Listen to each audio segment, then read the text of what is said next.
चलो अभी हम लोग थे ऑडिट प्रोसीजर के ऊपर, ठीक है। Now this is an important part and questions exam में आते हैं, इस पार्ट से ज़्यादा क्वेश्चंस एग्जाम में आते हैं। यहाँ पे दो इंपॉर्टेंट क्वेश्चंस अपने को देखने को मिलते हैं, वो अपन देखेंगे। तो the following are necessary steps involve. अभी एनबीएफसी क्या होता है और एनबीएफसी कैसे वर्क करता है, एनपीए क्या होता है, कैटेगरी ऑफ एनबीएफसी क्या होती है, ये सब हमने ऊपर देख लिया। अभी मान लीजिए, इमेजिन करो, अपने दिमाग में इमेजिन करो कि आप सीए बन चुके हो और आप एक एनबीएफसी की बिल्डिंग में आप बस कदम रख रहे हो और आपको उस एनबीएफसी का ऑडिटर अपॉइंट किया गया है, आपको उस एनबीएफसी का ऑडिट करना है। तो अब अपन यहाँ से जितना भी चैप्टर पढ़ने वाले हैं, we will keep in mind that we are appointed as an auditor of what? As an auditor of NBFC, ठीक है। we have to audit NBFC। तो लॉजिकली हम लोग सोचेंगे कि एक एनबीएफसी का ऑडिट करने के लिए क्या क्या पॉइंट है जो हमको ध्यान में रखने चाहिए। अब ये आपके कोर्स में क्यों है, ये आपके करिकुलम में क्यों है? क्योंकि आगे जाके आप सीए बनोगे, ऐसा आपको बहुत चांसेस है कि अगर आप कोई बिग फोर में जॉब कर रहे हो तो वो बिग फोर जो है एनबीएफसी के ऑडिटर है। तो आपको ये चीज मालूम रहना चाहिए कि एनबीएफसी में ऑडिट करने के लिए क्या क्या पॉइंट्स हमको देखने पड़ते हैं, इसी के लिए ये आपके करिकुलम में आया है, ठीक है। नाउ पहला क्या है? Ascertaining the business of the company. अच्छा, कोई भी ये पॉइंट आप देखो कितना इंपॉर्टेंट पॉइंट है। आप कहीं पे भी ऑडिट के लिए जाओगे, ठीक है, आप कहीं पे भी ऑडिट के लिए जाओगे तो आपका सबसे फर्स्ट काम क्या है कि जिस कंपनी का आप ऑडिट कर रहे हो उस कंपनी के बारे में समझो तो सही पहले, कि वो कंपनी क्या काम करती है, वो कंपनी किसके अंडर है, कौन उस कंपनी का मालक है, कितने उस कंपनी में डायरेक्टर है, उस कंपनी के मेमोरेंडम ऑफ एसोसिएशन में क्या लिखा हुआ है, इस कंपनी का ऑब्जेक्टिव क्या है। ये सब आप समझोगे नहीं तो आपको उस कंपनी का ऑडिट कैसे करते आएगा? तो आपको पहले अंडरस्टैंडिंग लेनी पड़ेगी ना कि वो एनबीएफसी क्या काम करती है।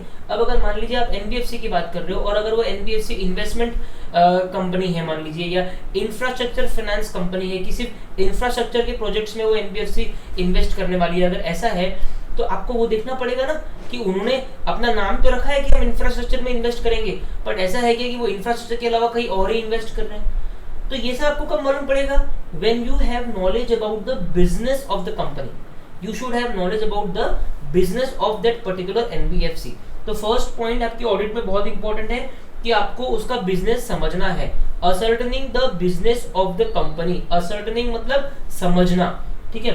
The first step in carrying out the audit of a NBFC is to scan through the memorandum and articles of association of the company so as to acquaint oneself with the types of business that company is engaged। जो मैं underline कर रहा हूँ मेरे साथ में आप भी अंडरलाइन करते जाइए, ठीक है, ताकि आप जब स्टडी मटेरियल को घुमाओगे तो आपको केवल अंडरलाइन वाली चीजें पढ़नी है। तो क्या बोल रहा है कि फर्स्ट स्टेप क्या है कि you have to gain understanding of memorandum and article of association of the company, क्योंकि उसमें लिखा होता है कि ये कंपनी किस काम में है और इस कंपनी का ऑब्जेक्टिव क्या है और क्या इस कंपनी के स्कोप में है और क्या इस कंपनी के स्कोप के बाहर है। उसमें normally the memorandum of association of any company, normally the memorandum of association of any company would be very wide in scope, thereby permitting it to undertake a host of business activities, but companies generally lend to specialize in and focus on a few select activities। वो बोल रहे हैं कि memorandum of association कोई भी company का होता है ना, उसमें बहुत सारी चीजें लिखी होती है, उसमें एक कंपनी का स्कोप बहुत ज्यादा लिखा होता है, ताकि आगे जाके मान लीजिए मैं एग्जांपल दे रहा हूँ, मान लीजिए अभी ओला कंपनी है। ओला का काम क्या था? टैक्सी कैब एग्रीगेटर था ओला, राइट। लेकिन ओला के मेमोरेंडम ऑफ एसोसिएशन में जब ओला का गठन हुआ, जब ओला का इनकॉर्पोरेशन हुआ था, उस टाइम पे उन्होंने ओला के मेमोरेंडम ऑफ एसोसिएशन में बहुत सारी चीजें लिख रखी थी कि आगे जाके हम लोग फूड डिलीवरी भी करेंगे, आगे जाके हम लोग व्हीकल्स भी बनाएंगे, आगे जाके हम लोग सिनेमा हॉल्स भी बनाएंगे। ऐसे उन्होंने बहुत सारी चीज अपने मेमोरेंडम में पहले से लिख रखी थी। सर पहले से क्यों लिखी थी? चालू तो उन्होंने कैब एग्रीगेटर के हिसाब से किया था।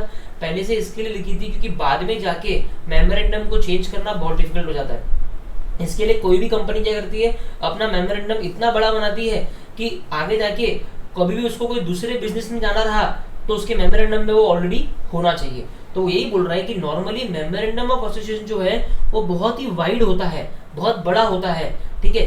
There bye permitting it to undertake a host of business activities, ताकि जो भी कंपनी है वो जितनी चाहे उतनी एक्टिविटीज कर ले और मेमोरेंडम उसको मना ना करे, ठीक है। बट नॉर्मली वो क्या बोलता है कि नॉर्मली कंपनीज जो है वो एक स्पेशल 1-2-4 एक्टिविटीज में ही खुद का फोकस रखती है। जैसे कि ओला का फोकस काय पे है, कैब एग्रीगेटर में है और व्हीकल्स में है।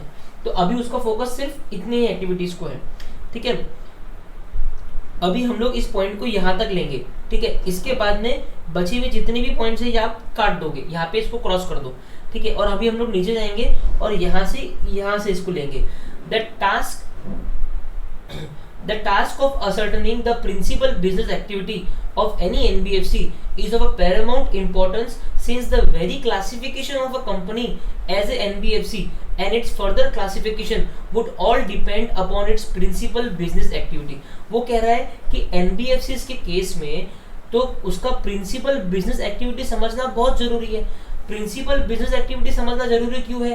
क्योंकि हमने ऊपर पढ़ा कि अगर उसका प्रिंसिपल बिजनेस एक्टिविटी अगर लोन देना और लोन लेना रहा, लोन देना और डिपॉजिट लेना उसका प्रिंसिपल एक्टिविटी है, तो ही उसको एनबीएफसी कहा जाएगा। तो वो बोलता है कि एनबीएफसी के केस में स्पेसिफिकली जब आप एनबीएफसी का ऑडिट कर रहे हो तो आपको उसका प्रिंसिपल बिजनेस एक्टिविटी समझना बहुत जरूरी है, ताकि आप जान पाओ कि ये एक्चुअली एक एनबीएफसी कहलाने के लायक है या नहीं है। और फिर वो बोलता है कि उसका जो फर्दर क्लासिफिकेशन है, जैसे हमने ऊपर पढ़ा कि इंफ्रास्ट्रक्चर फाइनेंस कंपनी है, ठीक है, पर्सनल फाइनेंस कंपनी है, फिर जो एनबीएफसी के अलग अलग कैटेगरीज है ना, वो कैटेगरी में वो कैसे क्लासीफाई होगा वो भी कैसे मालूम पड़ेगा, जब हमको उसके प्रिंसिपल बिजनेस एक्टिविटी का नॉलेज हो। तो वो यही बोल रहा है कि the task of ascertaining the principal business activity is of a paramount importance, ठीक है, since the very classification of a company as a NBFC and its further classification would all depend upon its personal principal business activity।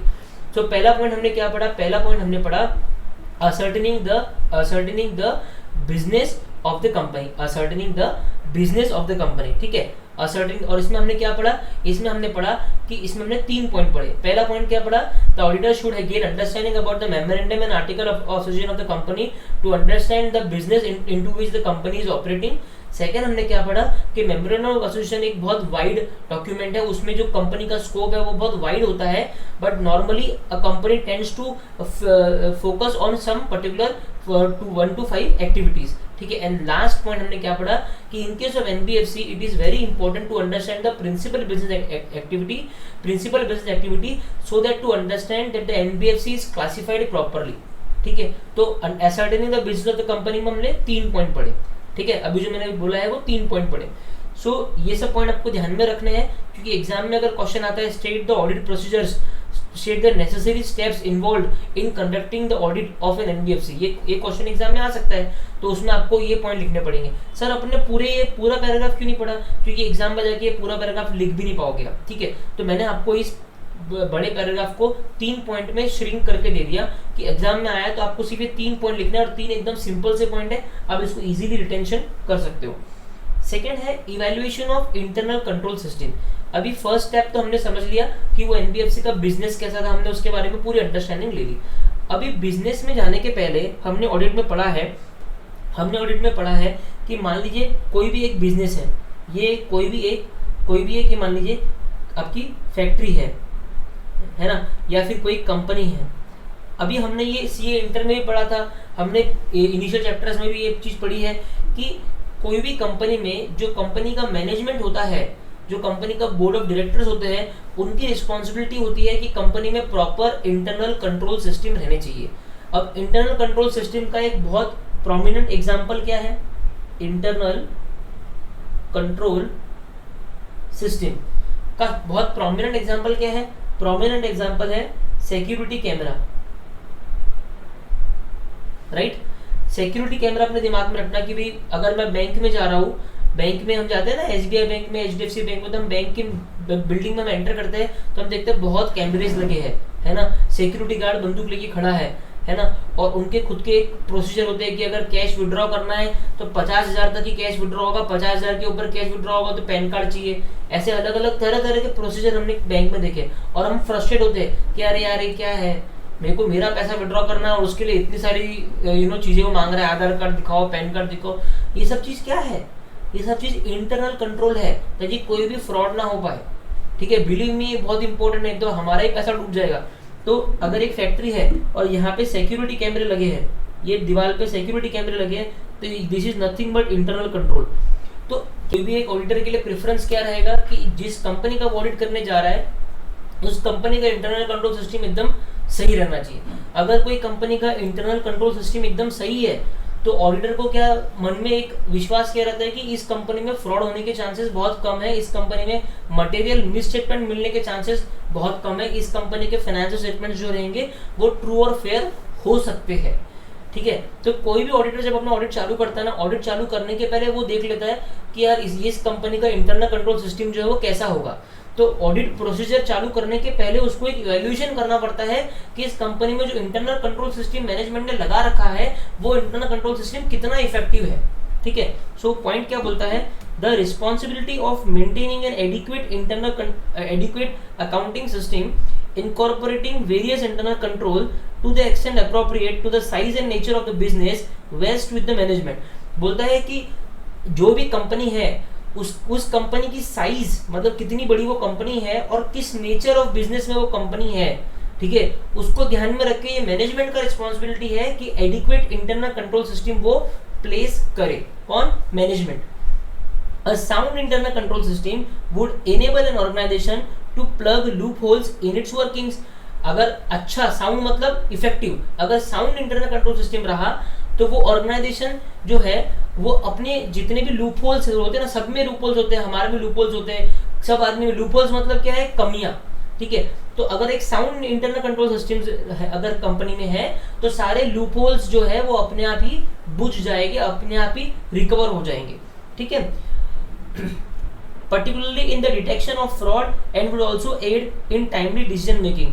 अगर एक sound internal control system रहेगा तो उससे fraud नहीं होंगे और उससे एक टाइमली डिसीजन मेकिंग करी जा सकती है। ठीक है, बस इसको आपको यही देखना है।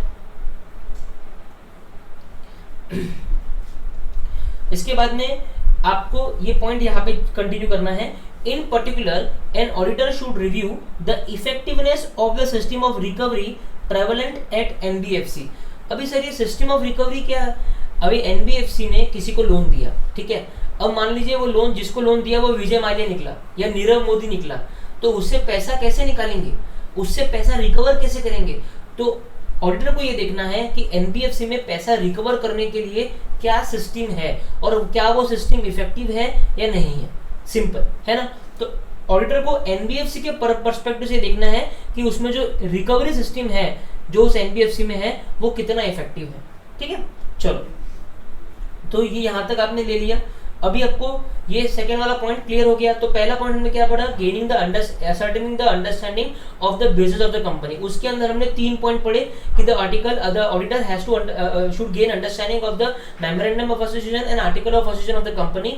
Memorandum of association is a wide document, it covers many activities in its scope, but normally a company is focused on 1 or 2 activities. ठीक है, एंड थर्ड पॉइंट ये है कि the auditor should check that the principal business activity of the NBFC, the auditor should ascertain what is the principal business activity of the NBFC, and accordingly the auditor should understand whether the NBFC is properly classified into various categories। Correct है, उसका principal business activity समझना जरूरी है। तो यहाँ पे आप लिख दीजिए, पहला लिख दीजिए MOA/AOA, उसके बाद में सेकेंड आप लिख दीजिए, यहाँ पे सेकेंड आप लिख दीजिए MOA इज वाइड, और थर्ड आप लिख दीजिए प्रिंसिपल बिजनेस एक्टिविटी। तो पहले पॉइंट के अंदर ये 3 पॉइंट आपको लिखने हैं, राइट। फिर सेकेंड पॉइंट हमने पढ़ा था evaluation of internal control system. इसमें हमने पढ़ा कि रिस्पॉन्सिबिलिटी किसकी है, मैनेजमेंट की है। ऑडिटर को इंटरनल कंट्रोल सिस्टम की अंडरस्टैंडिंग लेनी है, ठीक है, एंड देखना है कि वो इफेक्टिव है या नहीं है। तो पहला क्या है, रिस्पॉन्सिबिलिटी है, responsibility.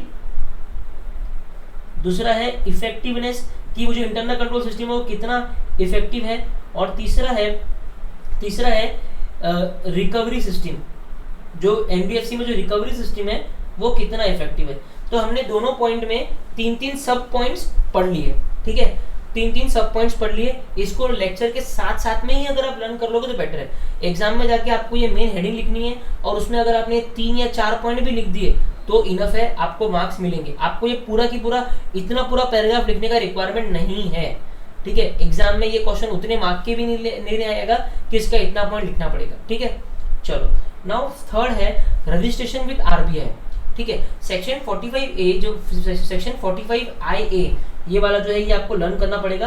45IA in the RBI act, ठीक है, has made it incumbent, incumbent मतलब नेसेसरी, इनकम्बेंट मतलब necessary, incumbent on the part of all the NBFCs to comply with the registration requirements and have minimum net own funds of rupees 2 crore, ठीक है। Although the requirement of minimum net own fund at present stands at 200 lakhs, the minimum net own fund for the companies that were already in existence before 21st April 1999 was retained at rupees 25 lakhs, ठीक है। तो क्या point बोल रहा है कि 45IA के हिसाब से, आरबीआई एक्ट के सेक्शन 45IA के हिसाब से every company should register with the RBI as an NBFC, ठीक है, and should comply with all the registration requirements and should have a net owned funds of 2 crore rupees। लेकिन अगर 21 अप्रैल 1999 के पहले अगर आपके एनबीएफसी है तो आपको 25 लाख तक का ही रिक्वायरमेंट है, ठीक है। तो सिंपल सा पॉइंट है। तो आपको क्या करना है, however for strengthening the finance sector and technology adoption and in view of the increasing complexities of services offered by NBFC, it shall be mandatory for all NBFC to raise minimum net owned funds to 2 crore for commencing on its business, ठीक है। ये important नहीं है क्योंकि वो वही point repeat कर रहा है कि बिकॉज इतने सारा काम बढ़ गया है, कॉम्प्लेक्सिटी बढ़ गई है एनबीएफसी में तरह तरह की सर्विसेज बढ़ गई है, तो नेट ओन फंड जो है वो 2 करोड़ रहना चाहिए। वो तो हमने ऊपर भी पढ़ लिया कि नेट ओन फंड 2 करोड़ रहना चाहिए, तो ये वही पॉइंट हमारे लिए रेलेवेंट नहीं है। इसको आप काट दीजिए, ऐसे इसको आप काट दीजिए यहाँ पे, ठीक है। An auditor should obtain a copy of the certificate of registration, यहाँ से ले लीजिए। An auditor should obtain a copy of certificate of registration granted by the RBI। RBI ने जो सर्टिफिकेट दिया होगा ना रजिस्ट्रेशन का, उसका कॉपी ऑडिटर को लेना चाहिए कि भाई एक्चुअली इनके पास में सर्टिफिकेट है या नहीं है। ऑडिटर उसको लेके अपने वर्किंग पेपर्स में रखेगा, ठीक है। और in the case of certificate of registration has not been granted, a copy of the application form filled with the RBI for registration. अगर आपको सर्टिफिकेट ग्रांट किया गया है तो उसको कॉपी मेरे को दे दो। अगर आपको सर्टिफिकेट नहीं दिया है तो आपने जो एप्लीकेशन किया होगा ना आरबीआई के पास में कि भाई हमको सर्टिफिकेट चाहिए, वो एप्लीकेशन फॉर्म हमको दे दीजिए, ठीक है। चलो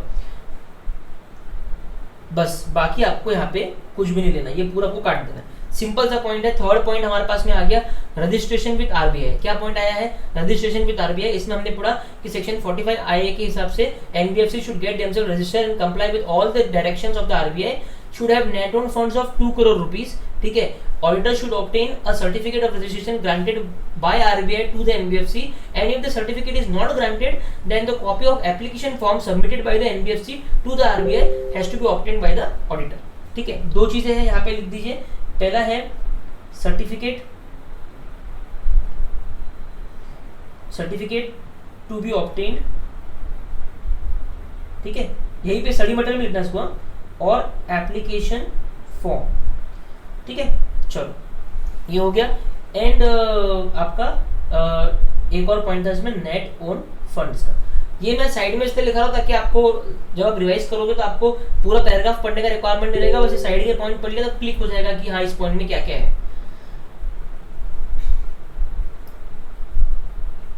अभी हम लोग आएंगे फोर्थ पॉइंट पे, एनबीएफसी एक्सेप्टेंस। अभी हमने क्या किया, 3 पॉइंट देख लिया। एक देखा, एक तो बिजनेस का अंडरस्टैंडिंग, इंटरनल कंट्रोल का इवैल्यूएशन और रजिस्ट्रेशन विद आरबीआई। अभी फोर्थ है NBFC acceptance of public deposit directions. अभी मैंने आपको बताया था पिछले लेक्चर में कि एनबीएफसी 2 तरीके की हो सकती है। एक डिपॉजिट टेकिंग एनबीएफसी जो डिपॉजिट लोगों से ले सकती है, और डिपॉजिट नॉन टेकिंग एनबीएफसी जो डिपॉजिट लोगों से नहीं लेगी। इन दोनों में डिफरेंस क्या था कि मैंने बताया था कि गवर्नमेंट को ज्यादा ध्यान किसका रखना है, उन एनबीएफसी का जो डिपॉजिट ले रही है, बिकॉज गवर्नमेंट किससे कंसर्न है कि भाई आम नागरिक का पैसा ना डूबे, कि ये लोग लोगों से पैसा लेके भाग गए, ठीक है, ऐसा ना हो। तो इसके लिए जो डिपॉजिट टेकिंग एनबीएफसी है ना, उनके लिए कुछ सेपरेट डायरेक्शंस है। और अगर आपको फ्यूचर में सीए बनने के बाद में कोई ऐसी एनबीएफसी का ऑडिट करने का मौका मिला जो डिपॉजिट टेकिंग एनबीएफसी है, तो आपको ये नीचे दिए गए नॉर्म्स का पालन करना जरूरी है। As an auditor you should check all the below mention norms, ठीक है। तो क्या बोलता है, NBFC acceptance of public deposit directions. The auditor must ascertain whether the company properly classified as per the requirements of various regulations. ये तो बहुत simple सा पॉइंट है कि ऑडिटर को पहले ये चेक करना है कि कंपनी ने खुद को बराबर तरीके से क्लासिफाई किया है क्या। जैसे कि कंपनी अगर डिपॉजिट टेकिंग एनबीएफसी है तो उसने खुद के नाम के सामने डिपॉजिट टेकिंग लगाया या नहीं लगाया। उसके बाद में जो फर्दर कैटेगरी है जैसे infrastructure finance company, home finance company या व्हाटएवर काइंड ऑफ एनबीएफसी, ठीक है, तो उसने खुद को प्रॉपर्ली क्लासिफाई किया नहीं किया as per the principal business activity of the NBFC. In case the NBFC has not been classified by the RBI, the classification of a company will have to be determined after a careful consideration of various factors such as particulars of earlier registration granted, if any, particulars furnished in the application form of the registration, company's memorandum of association and its financial results। ठीक है, अब ये सब है ना बहुत ही irrelevant बातें अपने लिए, क्योंकि अभी हम लोग क्या पढ़ रहे हैं, हमको देखना है कि जो एनबीएफसी जो डिपॉजिट टेकिंग है उनके लिए डायरेक्शंस क्या है। तो ये जो इसने यहाँ से यहाँ तक लिखा है ना, ये सभी इररिलेवेंट बात है अपने लिए, ठीक है, क्योंकि ये ऑलरेडी हमने ऊपर पढ़ रखा है कि एनबीएफसी को खुद को प्रॉपर्ली क्लासिफाई करना है। और फिर वो क्या बोल रहे हैं कि प्रॉपर्ली क्लासिफाई करने के लिए ऑडिटर को अगर एनबीएफसी को अपना क्लासिफिकेशन का कोई सर्टिफिकेट नहीं मिला अभी तक, तो ऑडिटर को देखना है कि उसके मेमोरेंडम ऑफ एसोसिएशन में क्या लिखा हुआ है, उसका फाइनेंशियल रिजल्ट कैसा है, प्रिंसिपल बिजनेस एक्टिविटी क्या है उसके अंदर, ठीक है। उसने अगर आरबीआई को कोई एप्लीकेशन फॉर्म सबमिट कर रखा है कि हमको रजिस्ट्रेशन ग्रांट कर दो, तो उस एप्लीकेशन फॉर्म के अंदर क्या लिखा है ना, ऐसी सब चीजें देख के आपको समझना है कि एनबीएफसी का क्लासिफिकेशन कैसा होना चाहिए। बट जब आप एग्जाम में ये पॉइंट लिखोगे तो इस पॉइंट को आप नहीं लिखोगे, ठीक है, क्योंकि ये आपके लिए रेलेवेंट नहीं है। हमने पहले भी कहा था कि हम स्मार्ट वर्क अप्रोच का यूज कर रहे हैं और हम स्टडी मटेरियल को यूजेबल बनाएंगे, ठीक है। स्टडी मटेरियल का एक ही फ्लॉ है कि इन्होंने बहुत सारा डेटा हमको दे दिया और वो डेटा स्ट्रक्चर्ड नहीं है, कोई भी चीज कहीं पे भी लिखी हुई रहती है, तो उसको हम थोड़ा शॉर्ट कर देंगे, ठीक है। Thereafter it must be, अभी देयर आफ्टर से अपने लिए इंपॉर्टेंट है, ठीक है, ये मैं इसको काट देता हूँ, ठीक है, ये मैं इसको काट देता हूँ और यहां से हम लोग अंडरलाइन करते हैं। Thereafter it must be ascertained whether the company has complied with the following aspects in relation to the activity of mobilization of public deposits। आप जो पब्लिक डिपॉजिट्स ले रहे हो और उस पब्लिक डिपॉजिट को जो आप इन्वेस्ट कर रहे हो, एनबीएफसी क्या करेगी, लोगों से डिपॉजिट लेगी, है ना। मान लीजिए आपने एनबीएफसी को 1 लाख रुपए डिपॉजिट दिया, तो इसने क्या किया, एनबीएफसी ने क्या किया, आपसे 1 लाख रुपए डिपॉजिट लिया, उस डिपॉजिट के ऊपर आपको उसने ब्याज दिया, करेक्ट है। अब आपसे जो 1 लाख रुपए लेगा उसका एनबीएफसी क्या करेगा, या तो एनबीएफसी किसी को लोन देगा या फिर एनबीएफसी कोई शेयर्स में इन्वेस्ट करेगा, कोई म्यूचुअल फंड में इन्वेस्ट करेगा, कोई बॉन्ड्स में इन्वेस्ट करेगा, कहीं भी इन्वेस्ट कर सकता है, करेक्ट है। तो उसको कहते हैं mobilisation of public deposit, public से डिपॉजिट लेना और उसको अलग अलग तरीके से मोबिलाइज करना, लोन देना या उसको कहीं अलग तरीके से इन्वेस्ट करना। तो वो क्या बोलता है कि आपको ये चेक करना है कि जो एनबीएफसी है उसने नीचे दिए गए एस्पेक्ट्स को कंप्लाई किया या नहीं किया because of mobilisation of public deposits, ठीक है। तो ये अपना 4th पॉइंट है, एनबीएफसी के ऑडिट के दौरान अपना ये 4th पॉइंट है।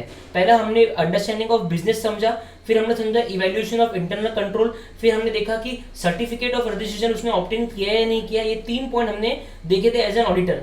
अभी 4th पॉइंट क्या है कि हम जिस एनबीएफसी का ऑडिट कर रहे हैं, अगर वो डिपॉजिट टेकिंग एनबीएफसी है तो क्या उसने आरबीआई के डायरेक्शन को कंप्लाई किया है या नहीं किया। अभी डायरेक्शन क्या है वो देखते हैं। पहला डायरेक्शन क्या है, the ceiling on quantum of public deposits has been linked to its credit rating as given by an approved credit rating agency. पहला पॉइंट बहुत ही अच्छा और सिंपल है।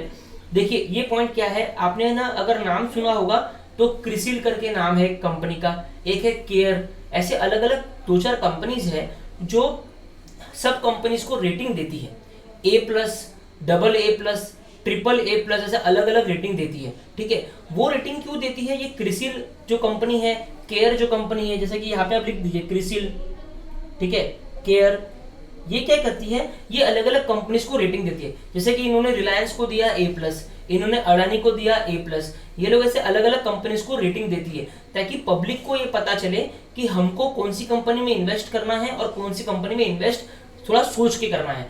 तो एनबीएफसी जो है ना, एनबीएफसी को भी रेटिंग मिलेगी क्योंकि एनबीएफसी भी एक कंपनी है, तो क्रिसिल क्या करेगी, एनबीएफसी को रेटिंग देगी, करेक्ट है। अगर एनबीएफसी का रेटिंग अच्छा है, अगर एनबीएफसी का क्रेडिट रेटिंग अच्छा है, अभी क्रेडिट रेटिंग मतलब it is as good as your CIBIL score. आपने सिबिल स्कोर का नाम तो सुना ही होगा, क्रेडिट कार्ड लेने जाओ या कोई भी लोन लेने जाओ तो आपका सिबिल स्कोर पहले चेक होता है कि आपने कोई पास्ट में डिफॉल्ट तो नहीं किया, कहीं ऐसा तो नहीं है कि पास्ट में आपने कोई दूसरे बैंक में डिफॉल्ट किया और आप हमसे पेमेंट लेने आए, हमसे नया लोन लेने आए हो, तो उसको कहते हैं क्रेडिट रेटिंग। ठीक है, तो ये क्रिसिल और केयर क्या करती है, हर कंपनी के क्रेडिट रेटिंग देती है कि इस कंपनी को आपने लोन देना चाहिए या इस कंपनी को आप लोन नहीं देना चाहिए, राइट। तो ये पॉइंट में वो यही बोल रहा है कि कोई भी अगर एनबीएफसी है तो उसको जो क्रेडिट रेटिंग मिली है ना, उस हिसाब से ही वो डिपॉजिट ले सकता है। जैसे कि मैं आपको एग्जांपल देता हूँ, आप यहीं पे बाजू में लिख सकते हो ताकि आपको एक पॉइंट याद रहे। एग्जांपल मैं क्या दे रहा हूँ आपको, मान लीजिए एक एनबीएफसी है, ये सिर्फ एक हाइपोथेटिकल एग्जांपल है बच्चों, हाइपोथेटिकल है। अगर एक एनबीएफसी है, मान लीजिए उसका A+ का रेटिंग है, तो वो सिर्फ है ना 100 करोड़ के डिपॉजिट एक्सेप्ट कर सकते हैं। 100 करोड़ से ऊपर पब्लिक डिपॉजिट वो लोग एक्सेप्ट नहीं कर सकते। ठीक है, अगर उसका रेटिंग A है मान लो, तो वो केवल 80 करोड़ तक डिपॉजिट एक्सेप्ट कर सकते हैं। अगर उनका रेटिंग मान लो B है, तो वो लोग केवल 50 करोड़ तक एक्सेप्ट कर सकते हैं। तो ये पॉइंट का मतलब यही है कि द सीलिंग मतलब अपर कैप, सीलिंग मतलब अपर कैप की भी इससे ज्यादा आप नहीं कर सकते।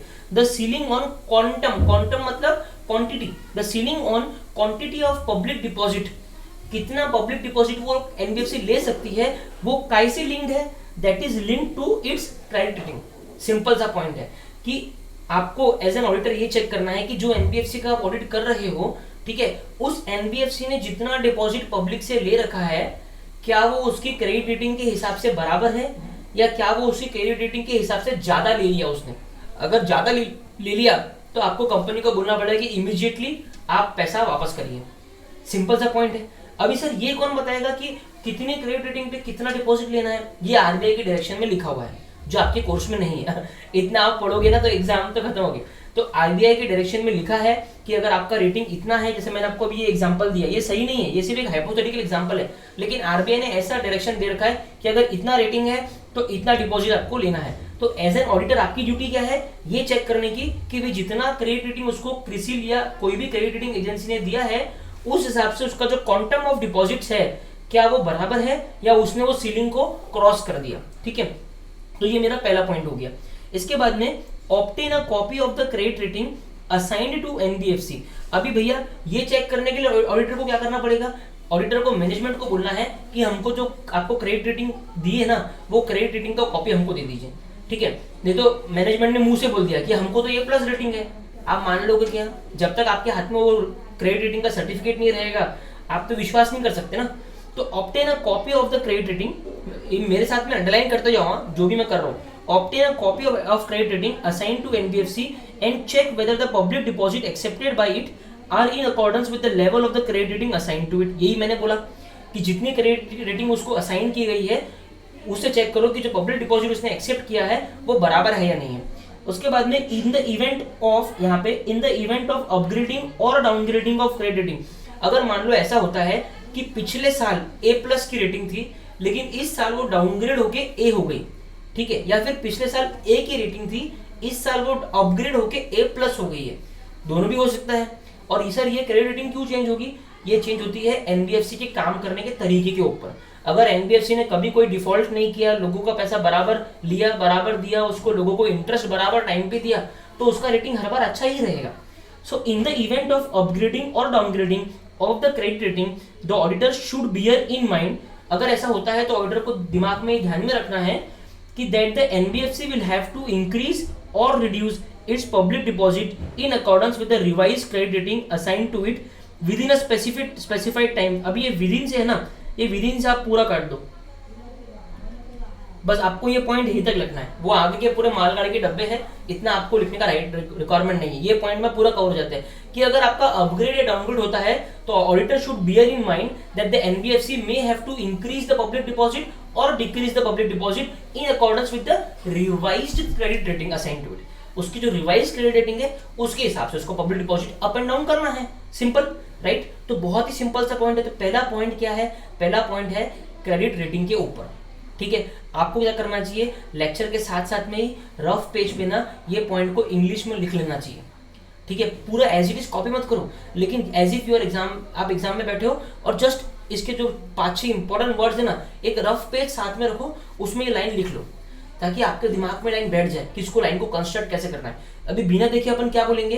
पहला पॉइंट क्या था? The ceiling on quantum of public deposit ठीक है, based on the credit rating assigned to the NBFC by a credit rating agency has to be checked by the auditor. For this purpose auditor has to obtain a copy of credit rating assigned to the NBFC and has to ensure that the public deposit accepted by the NBFC is in regards with the ceiling of that particular credit rating.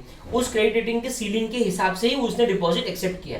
और second point क्या है, in the event of upgrading और downgrading the auditor has to ensure that the NBFC may have to increase or decrease the public deposit in respect with the revised credit rating assigned to it.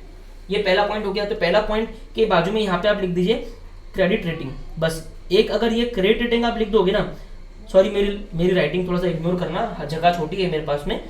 तो credit rating का जो point है, ये एक point अगर सिर्फ इतना आप पढ़ लोगे ना, एग्जाम के टाइम पे 1.5 दिन में हमारा टाइम तो कम रहता है, सिर्फ इतना सा आपने पढ़ लिया तो पूरा ये सेंटेंस पढ़ने का रिक्वायरमेंट नहीं रहेगा, सिर्फ इतना आपको पढ़ना है क्रेडिट रेटिंग. चलो अभी आते हैं दूसरा पॉइंट. ठीक है, अभी ये इन द इवेंट ये सब जो है ना, ये सब आप काट दीजिए, ये आप पूरा काट दीजिए. ठीक है, ये अपने को एग्जाम में लिखना नहीं है. ठीक है, ये पहला पॉइंट अगर आपने इतना भी लिख दिया तो काफी है. मैं आपको सिर्फ ये एक्सप्लेन कर देता हूँ. इन the event of downgrading of credit rating below the minimum specified investment grade, अगर ऐसा होता है, अभी आरबीआई ने क्या बोला है कि भाई मिनिमम आपकी क्रेडिट रेटिंग तो बी तो होनी ही चाहिए. आरबीआई ने क्या बोला कि आपको पब्लिक डिपॉजिट एक्सेप्ट करने के लिए कम से कम क्रेडिट रेटिंग आपकी बी होनी चाहिए.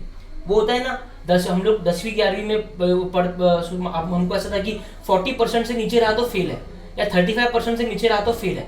वैसा ही अगर आपकी क्रेडिट रेटिंग बी से नीचे है तो बहुत खराब काम हो जाएगा. तो आरबीआई ने क्या बोला कि आपकी क्रेडिट रेटिंग मिनिमम बी तो रहनी चाहिए. एग्जांपल के तौर पे बता रहा हूं मैं. तो इन the event of downgrading of credit rating below the minimum specified grade, an NBFC being an investment and a credit company or a factor shall regularize the excess deposit as provided hereunder. With immediate effect, stop accepting fresh public deposits and renewing existing deposits. अगर ऐसा होता है तो क्या क्या करना है, सबसे पहले आपको immediate effect fresh deposit accept करना बंद कर देना है कि अब हम डिपॉजिट और एक्सेप्ट नहीं करेंगे. और जो एग्जिस्टिंग डिपॉजिट है, जैसे उनका मैच्योरिटी आ गया, मैच्योरिटी का मतलब क्या है कि आप एनबीएफसी में आए 1 अप्रैल 2018 को और आपने एनबीएफसी को 1 लाख रुपए डिपॉजिट दिया और ये डिपॉजिट आपने एनबीएफसी को 4 साल के लिए दिया. तो 1 अप्रैल 2018 से लेके 2022 तक, 31 मार्च 2022 तक शायद 4 साल आपके हो जाएंगे. तो अब 31 मार्च 2022 को एनबीएफसी क्या करेगी, आपको 1 लाख वापस दे देगी. करेक्ट ना. तो वो यही बोल रहा है कि आपको जो भी एग्जिस्टिंग डिपॉजिट है उनको रिन्यू नहीं करना है. नहीं तो नॉर्मली क्या होता है कि 2022 में भी आप क्या बोलेंगे एनबीएफसी को कि ठीक है आप सर रिन्यू कर लो, हमको पैसा वापस नहीं चाहिए. आप ऐसा नहीं कर सकते. अगर आपका रेटिंग डाउनग्रेड हो गया तो आपको फ्रेश तो एक्सेप्ट करना नहीं है और एग्जिस्टिंग को रिन्यू भी नहीं करना है. ठीक है. All existing deposit shall run off to maturity, और जितनी भी एग्जिस्टिंग डिपॉजिट्स है आप इमीडिएटली मैच्योरिटी करके पैसा वापस भरो. किसी का पैसा मत रखो, सबको इमीडिएटली आप वापस कर दो पैसा. And report the position within 15 working days to the concerned regional office of the RBI. जो भी आरबीआई का रीजनल से, आप मुंबई में हो तो मुंबई में आरबीआई का रीजनल ऑफिस है, अगर आप नागपुर में हो तो नागपुर में आरबीआई का रीजनल ऑफिस है. तो जो भी आपका नियरेस्ट रीजनल ऑफिस रहा वहां पे 15 वर्किंग डे में आप अपना पोजीशन दे दीजिए कि हमने सारा डिपॉजिट जो है वो वापस कर दिया. सिंपल है. तो ये पॉइंट आपको लिखने का जरूरत नहीं है, आपको केवल ये पहले 2 पॉइंट लिखना है. ठीक है, ये मैंने आपको सिर्फ एक्सप्लेन कर दिया. सेकेंड क्या है, अभी हम लोग क्या चेक कर रहे हैं, पब्लिक डिपॉजिट डायरेक्शन, कि अगर कोई एनबीएफसी ने पब्लिक डिपॉजिट एक्सेप्ट किया तो ऑडिटर को क्या क्या चेक करना है. ठीक है. सेकंड पॉइंट क्या है, test check the interest calculations in respect of public deposits mobilised by NBFC to ascertain that the NBFC has not paid interest in excess as per the specification. बहुत simple सा point है. अगर NBFC ने आपसे 1 लाख रुपए deposit लिया और आपको प्रॉमिस किया कि हम आपको 10% का इंटरेस्ट देंगे, तो आपका इंटरेस्ट कितना बनता है 1 साल का, 10,000 रुपए बनता है. बराबर है. तो आपको सिर्फ एज एन ऑडिटर ये टेस्ट चेक करना है कि जो इंटरेस्ट एनबीएफसी दे रही है क्या वो ज्यादा तो नहीं है. ऐसा तो नहीं है कि 10% की जगह 12% का इंटरेस्ट दे रही है. हो सकता है ना कैलकुलेशन एरर हो गया है, सॉफ्टवेयर में कुछ एरर हो गया. तो टेस्ट चेक बेसिस पे क्या करिए, कोई भी सैंपल बेसिस पे 10 डिपॉजिट उठा लीजिए और आप खुद से उन 10 डिपॉजिट का कैलकुलेटर पे इंटरेस्ट निकालिए और देखो कि एनबीएफसी ने कितना इंटरेस्ट दिया. अगर वो मैच कर रहा है तो बहुत अच्छी बात है, अगर वो मैच नहीं कर रहा है तो मैनेजमेंट को पूछो कि मैच क्यों नहीं कर रहा है ना. तो ये बोल रहा है कि test check the interest calculations. ठीक है. तो यहाँ पे आप बाजू में लिख दीजिए इंटरेस्ट कैलकुलेशन. इंटरेस्ट कैलकुलेशन, है ना, तो ये इसके कीवर्ड हो गए, इंटरेस्ट कैलकुलेशन इसका कीवर्ड हो गया, ठीक है। तो test check the interest calculation in respect of public deposits mobilised by NBFC, ये असर्टन करने के लिए कि NBFC has not paid interest in excess, इसको भी आप अंडरलाइन कर लीजिए, ठीक है, ठीक है। अभी ये जो लाइकवाइज वाला पॉइंट है ये आप काट दीजिए, क्योंकि आपको केवल इतना ही लिखना है, इसके आगे का पॉइंट आपको लिखना है, क्योंकि इसमें आगे बोलता है कि ब्रोकरेज चेक करो, कमीशन चेक करो, इंसेंटिव कैलकुलेशन चेक करो, इतना आप अगर इसको एक्सटेंड करोगे तो ये ऊपर वाला पॉइंट भी भूल जाओगे। तो एग्जाम में पूरा लिखने का रिक्वायरमेंट नहीं है, केवल इतना लिख दिया तो भी आपको मार्क्स मिलेगा, ठीक है। चलो नाउ इसके बाद में आता है ascertain whether the NBFC has accepted or renewed any public deposit only after a written application from the depositor in the form to be supplied by the company. यहां तक इस पॉइंट को आपको लेना है, ठीक है, मार्किंग कर दो। ये क्या बोल रहा है, बहुत सिंपल सा पॉइंट है कि जैसा मैंने आपको एग्जांपल दिया था कि आपने 2018 में डिपॉजिट दिया और 2022 में आपका रिन्यूअल हो रहा है, ठीक है।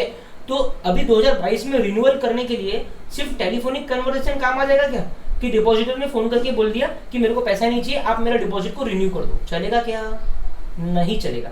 आपको डिपॉजिटर को आपको एक एप्लीकेशन फॉर्म देना है, उसको फिल करेगा, उसको साइन करेगा और अथॉरिटी देगा कि हाँ इसको रिन्यू कर दो। नहीं तो एनबीएफसी के बाद में डॉक्यूमेंटेशन क्या है? एनबीएफसी कल जाके बोलेगा कि मेरे को फोन पे उसने बोल दिया था, वो चलेगा क्या? नहीं ना, कोई डॉक्यूमेंटेशन तो होना चाहिए। तो वो यही बोल रहे हैं कि एनबीएफसी को एक एप्लीकेशन फॉर्म बनाना है और वो एप्लीकेशन फॉर्म जो है वो उसको अपना सप्लाई करना है डिपॉजिटर को, ताकि वो उसको भर के ऑथोराइज करे कि हाँ भाई मेरा डिपॉजिट आप रिन्यू कर लो। Same is the case with new deposit acceptance. अगर आप नया डिपॉजिट एक्सेप्ट कर रहे हो तो भी आपको उसको एक फॉर्म देना है और उससे फॉर्म भरवा के लेना है। सिंपल सा पॉइंट था। तो यहाँ पे इसको लिख दीजिए आप, न्यू डिपॉजिट और रिन्यूअल फॉर्म, बस आपको पूरा पॉइंट याद आ जाएगा, ठीक है। तो ascertain whether the NBFC has accepted or renewed any public deposit only after a written application from the depositor in the form to be supplied by the company, ठीक है। ये एंड से लेके आप पूरा इसको काट दीजिए, कोई अपने को जरूरत नहीं है इसकी, और आगे का ये पूरा आपको काटना है, सिर्फ इतना ही पॉइंट लेना है, थर्ड वाला।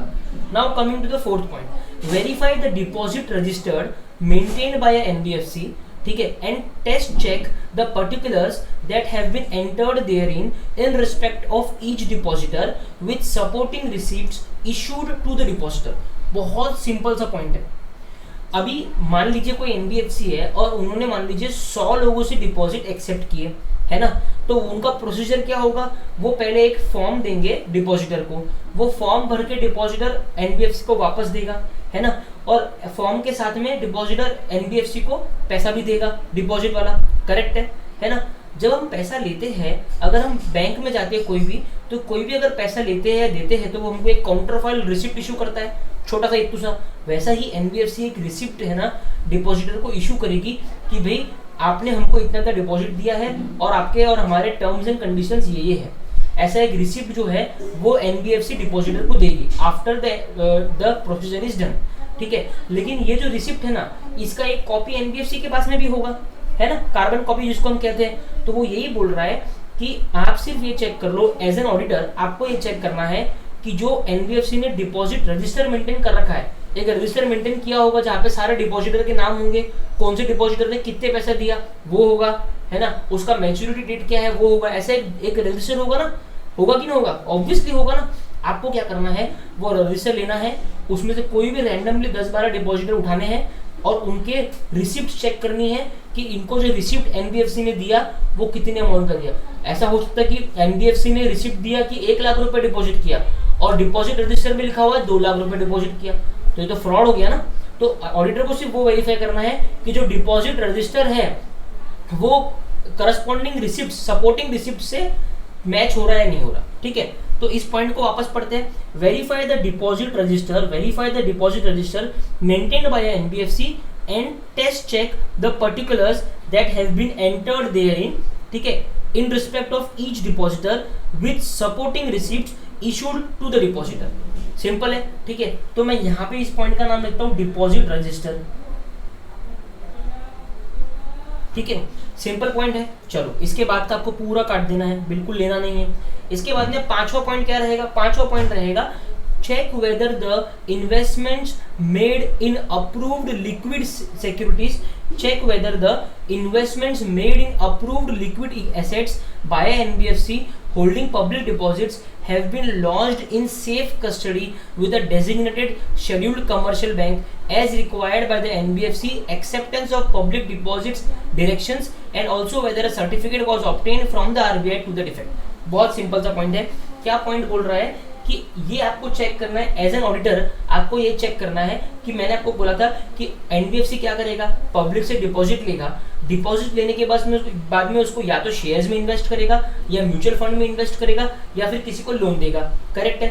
तो एनबीएफसी कहाँ कहाँ पे इन्वेस्ट कर सकता है ये आरबीआई ने बता रखा है। अब आप बोलोगे सर ये तो कितनी जागती है, आरबीआई तो हर कुछ चीज बता रहा है, बताएगा, क्योंकि आरबीआई को पब्लिक का पैसा सेफ रखना है। आरबीआई नहीं चाहता कि देश में फिर से विजय माल्या या नीरव मोदी जैसे कांड हो जाए, तो आरबीआई ने बहुत कुछ रेगुलेट कर दिया। आरबीआई ने क्या बोला एनबीएफसी को कि आप पैसा कहाँ लगाओगे उसका हम आपको लिस्ट देंगे, और ये 20-25 चीज में ही आप पैसा लगा सकते हो। आप शेयर्स में अगर पैसा लगाओगे तो आप केवल ब्लू चिप कंपनी के शेयर में पैसा लगा सकते हो, जैसे कि रिलायंस, एचडीएफसी, जो कि बहुत स्ट्रॉन्ग कंपनीज है, निफ्टी की कंपनीज है, समझे। तो ऐसे बहुत सारे डायरेक्शंस आरबीआई ने दे रखे हैं। तो आपको ये चेक करना है कि जो इन्वेस्टमेंट्स एनबीएफसी ने किए हैं वो अप्रूव्ड लिक्विड एसेट्स में किए हैं, अप्रूव्ड लिक्विड एसेट्स में किए हैं। अप्रूव्ड मतलब आरबीआई ने अप्रूव कर रखा है, और लिक्विड एसेट मतलब ऐसे एसेट्स। लिक्विड एसेट्स क्या है, लिक्विड एसेट्स मतलब ऐसे एसेट्स जो आज चाहो और कल लिक्विड हो जाए। शेयर लिक्विड है ना, आज मैंने परचेस किया, मैं चाहूँ तो विद इन अ सेकंड उसको बेच के पैसा वापस ले सकता हूँ। तो आरबीआई ने ऐसे कुछ लिक्विड एसेट्स बता रखे हैं जहां जहां पे एनबीएफसी अपना पैसा डाल सकता है। तो check whether the investments made in the approved liquid assets by NBFC holding public deposits have been lodged in safe custody with a designated scheduled commercial bank. RBI ने क्या बोला कि आपने जो इन्वेस्टमेंट्स किए ना भाई, उस इन्वेस्टमेंट्स के जो सर्टिफिकेट्स और सब डॉक्यूमेंट्स है ना, वो कोई भी एक अप्रूव्ड शेड्यूल्ड बैंक में जो हम आपको बताएंगे वहां पे डिपॉजिट कर दो। सर क्यों कर दो, आरबीआई क्या बोलता है, हमको एनबीएफसी भरोसा नहीं, इसके लिए एनबीएफसी को बहुत कस के रखा हुआ है आरबीआई ने। आरबीआई बोलता है कि कल अगर आप उस इन्वेस्टमेंट्स के पेपर लेके भाग गए तो हम क्या करेंगे। तो आप उस इन्वेस्टमेंट्स के जो पेपर्स है, जो भी आपके डॉक्यूमेंट्स है, वो आपको सेफ कस्टडी में देना है कोई भी शेड्यूल्ड कमर्शियल बैंक के, ठीक है। तो यहां तक इस पॉइंट को आपको लेना है, यहां से आपको इस पॉइंट को काट देना है, सिंपल है। तो मैं फिर से बोल रहा हूँ, check whether the investments made in approved liquid securities assets by NBFC holding public deposits have been lodged in safe custody with designated scheduled commercial bank, ठीक है। तो यहाँ पे मैं पॉइंट का नाम दे रहा हूँ अप्रूव्ड लिक्विड एसेट। प्लीज मेरे साथ में इसको लिख दो। नाउ उसके बाद का पॉइंट क्या है, check whether the NBFC has filed its prescribed returns in timely manner. NBFC को बहुत सारे रिटर्न्स भरने पड़ते हैं आरबीआई के पास में। एनुअल रिटर्न हो गया, क्वार्टरली रिटर्न हो गया कि इस क्वार्टर में हमने कितना डिपॉजिट लिया, कितना डिपॉजिट रिपे किया, कहाँ कहाँ पे इन्वेस्टमेंट्स किए, ऐसे बहुत सारे रिटर्न्स जो है वो एनबीएफसी को भरने पड़ते हैं। तो आपको ये चेक करना है कि एनबीएफसी ने ये सारे प्रिस्क्राइब रिटर्न्स टाइमली मैनर में फाइल किए हैं या नहीं किए। तो इस पॉइंट का नाम क्या होगा, प्रिस्क्राइब्ड रिटर्न्स, प्रिस्क्राइब्ड रिटर्न्स। उसके बाद का पॉइंट क्या है, in the case of NBFC not accepting the public deposits, check whether a board resolution has been passed by the NBFC to the effect that it has neither accepted any public deposits nor would it accept any public deposits during the year। बहुत ही मस्त और मजेदार point है। ये क्या बोलता है कि NBFC जो पब्लिक डिपॉजिट एक्सेप्ट नहीं कर रही है, राइट। मैंने बोला ना एनबीएफसी दो तरह की होती है, एक डिपॉजिट टेकिंग, एक नॉन डिपॉजिट टेकिंग। तो जो नॉन डिपॉजिट टेकिंग एनबीएफसी है, जो पब्लिक डिपॉजिट एक्सेप्ट नहीं कर रही है, उसको क्या करना है, हर साल एक बोर्ड रेजोल्यूशन पास करना है, ठीक है, कि हमने कोई पब्लिक डिपॉजिट एक्सेप्ट नहीं किया और ना ही हम कोई पब्लिक डिपॉजिट एक्सेप्ट करेंगे। एनबीएफसी को तो आरबीआई ने एकदम बजा रखा है, ठीक है, हर चीज से इनको परेशानी। तो उन्होंने बोलते हैं ना कि कसम खिलवा, रोज हर साल कसम खिलवाते हैं कि हम डिपॉजिट एक्सेप्ट नहीं करेंगे। सिंपल है। तो ये तो बहुत सिंपल सा पॉइंट था कि in the case of NBFC is not accepting public deposit, check whether a board resolution, ठीक है, has been passed by the NBFC to the effect that it is neither accepted nor it would accept, ठीक है। सो मैं इसका point का नाम रखता हूँ board resolution, board resolution for not accepting deposit, right, ठीक है। ये शॉर्ट वाले जो पॉइंट मैं लिखवा रहा हूँ ना, ये आपके लिए एकदम बेस्ट रहेंगे, और ये वाला पॉइंट आपको काटना है, ठीक है। चलो बहुत बढ़िया। तो हमारे पब्लिक डिपॉजिट डायरेक्शंस का जो पॉइंट था वो पूरा हो गया। एग्जाम में क्वेश्चन डेफिनेटली आ सकता है कि state the points which auditor should consider. मैं क्वेश्चन आपको लिखवा ही देता हूँ ना, मैं आपको क्वेश्चन लिखवा ही देता हूँ, ये मेरा क्वेश्चन था, ठीक है। तो एक क्वेश्चन यहाँ पे क्या था, state the audit points to be kept in mind by the auditor during audit of NBFC, right? इसके अलावा एक पॉइंट हमने क्या पढ़ा, state the auditor's duties in regards to public deposit acceptance by NBFC, ठीक है। अब ये क्वेश्चन बहुत तरीके से बन सकता है ना, कि बताइए पब्लिक डिपॉजिट डायरेक्शंस का कंप्लायंस के लिए ऑडिटर क्या क्या चेक करेगा, ऐसे कोई भी तरीके से क्वेश्चन हम लोग बना सकते हैं। तो हम लोग जस्ट यहाँ पे एक बार रिकॉल करते हैं, ठीक है। यहाँ पे मैं एक और नोट बनाता हूं, ठीक है, पब्लिक डिपॉजिट डायरेक्शंस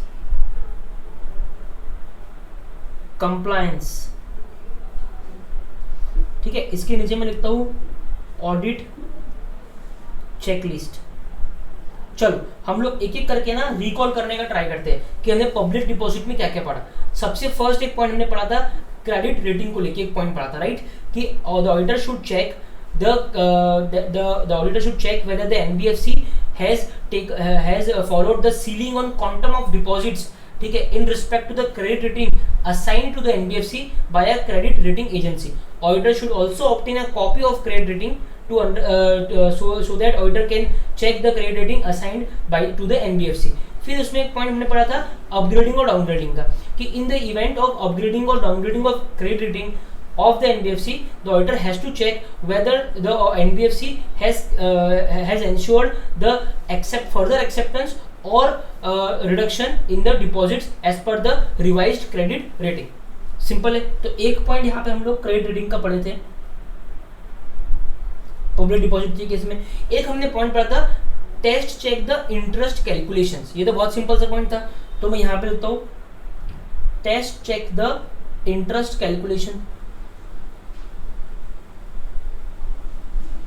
इसमें हमने क्या पढ़ा था, auditor should test check the interest calculations, ठीक है, of the deposit accepted by the NBFC to ascertain whether the NBFC has not paid interest in excess, ठीक है। उसके बाद में हमने एक पॉइंट क्या पढ़ा था, डिपॉजिट रजिस्टर।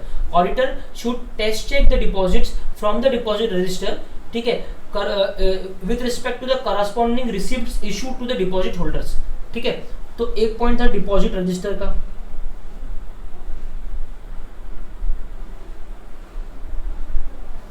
ठीक है, 3 पॉइंट हो गए। उसके बाद में क्या पॉइंट था, एक पॉइंट हमने अभी पढ़ा कि उसको हर साल बोर्ड रेजोल्यूशन पास करना है जो नॉन डिपॉजिट टेकिंग एनबीएफसी है। Board resolution for not accepting deposit. उसके बाद में हमने क्या पॉइंट पढ़ा, 4 पॉइंट हमने करेक्ट कर लिए पब्लिक डिपॉजिट को लेके। और क्या पॉइंट पढ़ा हमने, और हमने ये पॉइंट पढ़ा कि हाँ, जो भी उसने अप्रूव्ड लिक्विड सिक्योरिटीज में इन्वेस्टमेंट्स किया है वो इन्वेस्टमेंट्स उसको वो इन्वेस्टमेंट उसको शेड्यूल्ड कमर्शियल बैंक में डिपॉजिट करनी है, ठीक है, in safe custody. The approved liquid assets are to be kept in safe custody with the scheduled commercial bank. तो अप्रूव्ड लिक्विड एसेट का एक पॉइंट हमने पढ़ा था, अप्रूव्ड लिक्विड एसेट का एक पॉइंट हमने पढ़ा था यहाँ पे, करेक्ट है। तो 5 पॉइंट हमने पढ़ लिए। और पॉइंट हमने क्या पढ़ा था डिपॉजिट टेकिंग का, और पॉइंट क्या पढ़ा था डिपॉजिट टेकिंग को लेके, और क्या पॉइंट पढ़ा था हमने, एक पॉइंट कुछ हमने, एक और पॉइंट क्या, 5 पॉइंट हमने क्लियर कर लिए। डिपॉजिट टेकिंग को लेके हमने एक पॉइंट और क्या पढ़ा था,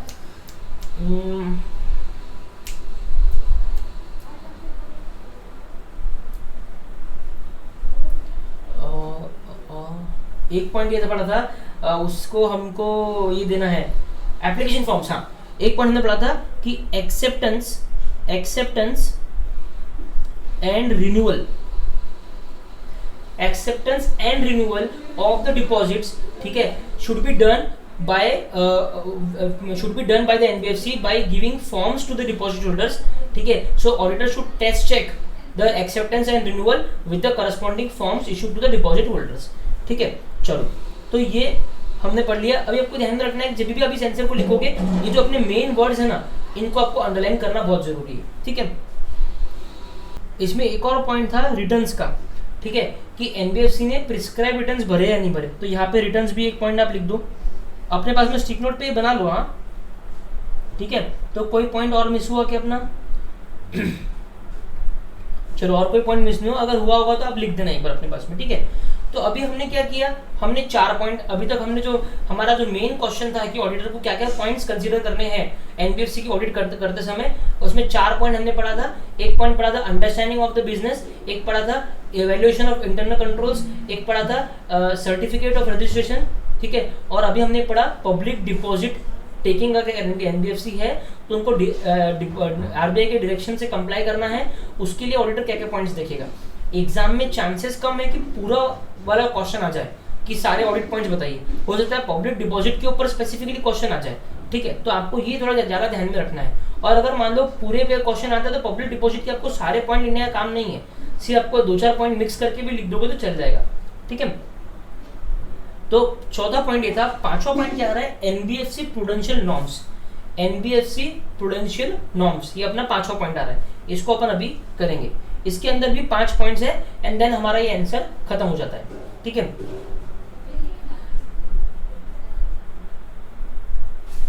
पहला पॉइंट क्या है, check compliance with prudential norms encompassing income recognition, income from investments, accounting standards, accounting for investments, asset classification, provisioning for bad and doubtful debts, capital adequacy norms, etcetera etcetera etcetera etcetera etcetera, ठीक है। तो आपको केवल यहीं तक इस point को लेना है, यहां से यहां तक, बाकी का आगे का आपको लेने का काम नहीं है। ये क्या है, प्रूडेंशियल नॉर्म्स। प्रूडेंशियल नॉर्म्स मतलब क्या होता है, जेनेरिक नॉर्म्स, जनरल नॉर्म्स जो बोलते हैं ना, जो हर जब क्रोसिन की दवाई है वो सबके लिए एप्लीकेबल है, लेकिन अगर वही कोई दूसरी भारी दवाई रहेगी तो वो डॉक्टर के प्रिस्क्रिप्शन से लेते हैं अपन। वैसे ही प्रूडेंशियल नॉर्म्स जो है ना, वो सारे एनबीएफसी को अप्लाई होते हैं।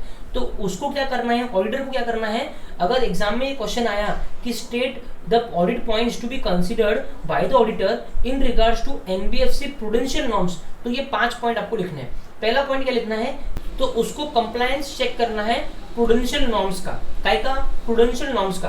अब प्रूडेंशियल नॉर्म्स में क्या क्या आता है, इनकम रिकॉग्निशन, कि भी एनबीएफसी ने अपनी इनकम बराबर रिकॉग्नाइज करी या नहीं करी, इनकम फ्रॉम इन्वेस्टमेंट्स, इन्वेस्टमेंट से जो इनकम आ रही है इंटरेस्ट की, डिविडेंड की, वो बराबर रिकॉग्नाइज करी कि नहीं करी, अकाउंटिंग स्टैंडर्ड्स, मतलब अकाउंटिंग स्टैंडर्ड्स को कंप्लाई किया या नहीं किया, अकाउंटिंग फॉर इन्वेस्टमेंट्स, जो इन्वेस्टमेंट एनबीएफसी ने करी है उसकी अकाउंटिंग बराबर करी क्या, एसेट क्लासिफिकेशन हमने ऊपर पढ़ा था कि डाउटफुल स्टैंडर्ड, सब स्टैंडर्ड, वो बराबर क्लासिफाई किया है क्या, और प्रोविजनिंग फॉर डाउटफुल डेट्स हमने ऊपर ये भी पढ़ा था कि अगर सब स्टैंडर्ड है तो कितनी प्रोविजन करनी है, अगर स्टैंडर्ड है तो कितनी प्रोविजन करनी है, अगर डाउटफुल है तो कितनी प्रोविजन करनी है, करेक्ट ना।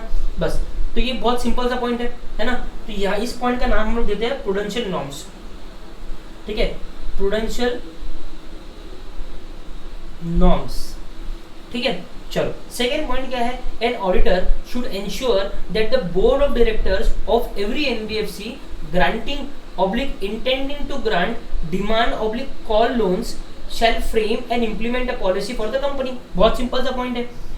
ऑडिटर को क्या करना है, auditor has to ensure, auditor को ये एंश्योर करना है कि जो कंपनी का बोर्ड है ना, जो कंपनी का बोर्ड ऑफ डायरेक्टर्स है ना, ठीक है, अगर वो डिमांड लोन्स दे रहा है, सर डिमांड लोन्स मतलब कि मान लो एनबीएफसी ने किसी मिस्टर एक्स को पैसा दिया, लोन मतलब क्या कि एनबीएफसी ने पैसा दिया, और एनबीएफसी अगर डिमांड लोन दे रहा है मतलब जब भी एनबीएफसी ने पैसा दिया तो उसको ये कंडीशन पे दिया कि कल अगर हम लोग बोलेंगे कि हमको पैसा वापस दो तो आपको वापस देना पड़ेगा, परसों हम बोलेंगे पैसा वापस दो तो आपको पैसा वापस देना पड़ेगा। उसको कहते हैं डिमांड लोन। क्या कहते हैं? Demand loan. Whenever I demand you have to repay me back.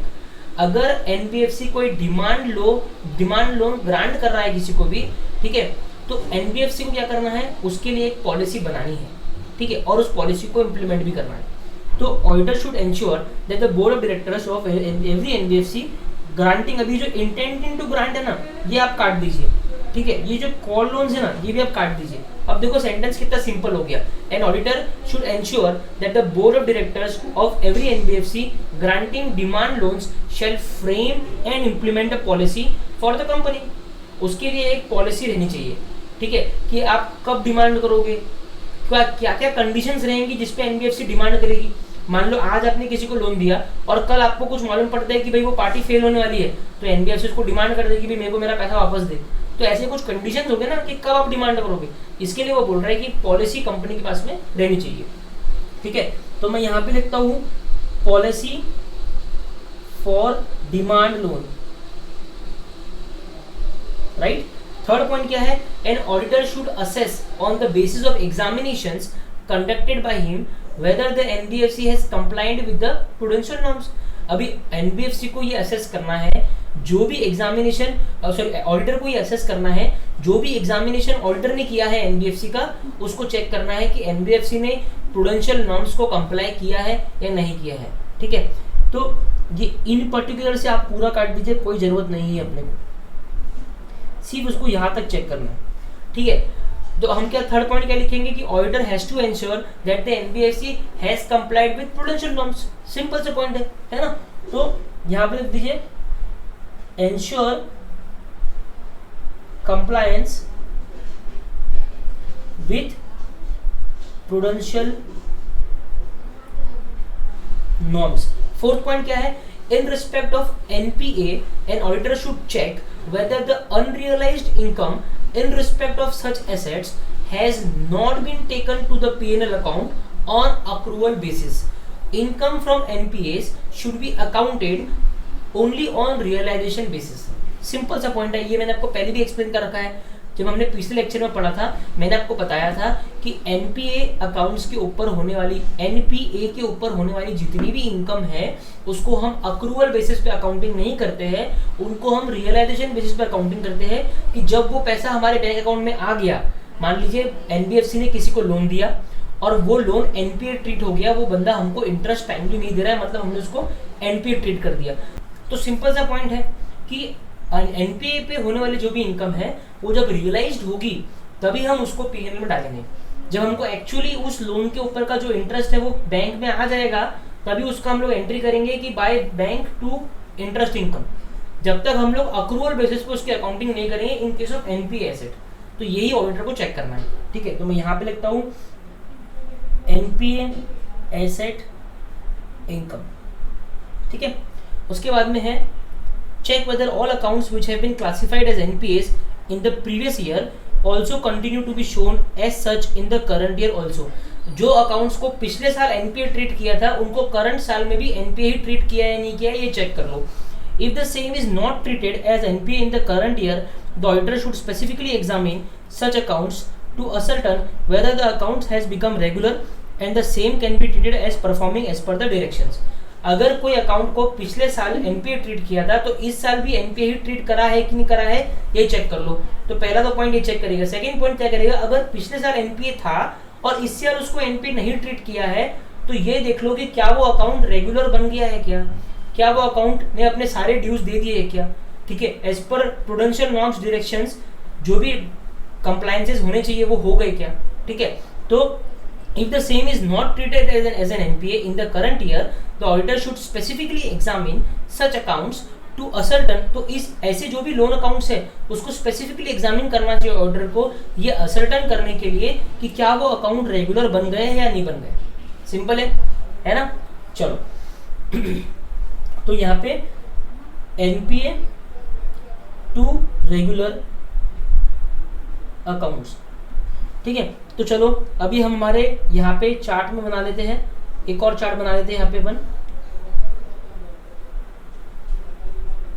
Prudential norms करके मैं लिखता हूँ, प्रूडेंशियल नॉर्म्स करके लिखता हूँ, ठीक है। इसमें हमारे क्या क्या पॉइंटर्स थे, एक पॉइंटर्स था कंप्लायंस विद प्रूडेंशियल नॉर्म्स, बहुत इजी पॉइंट था कि ऑडिटर को ये चेक करना था कि प्रूडेंशियल नॉर्म्स को एनबीएफसी ने कंप्लाई किया या नहीं किया।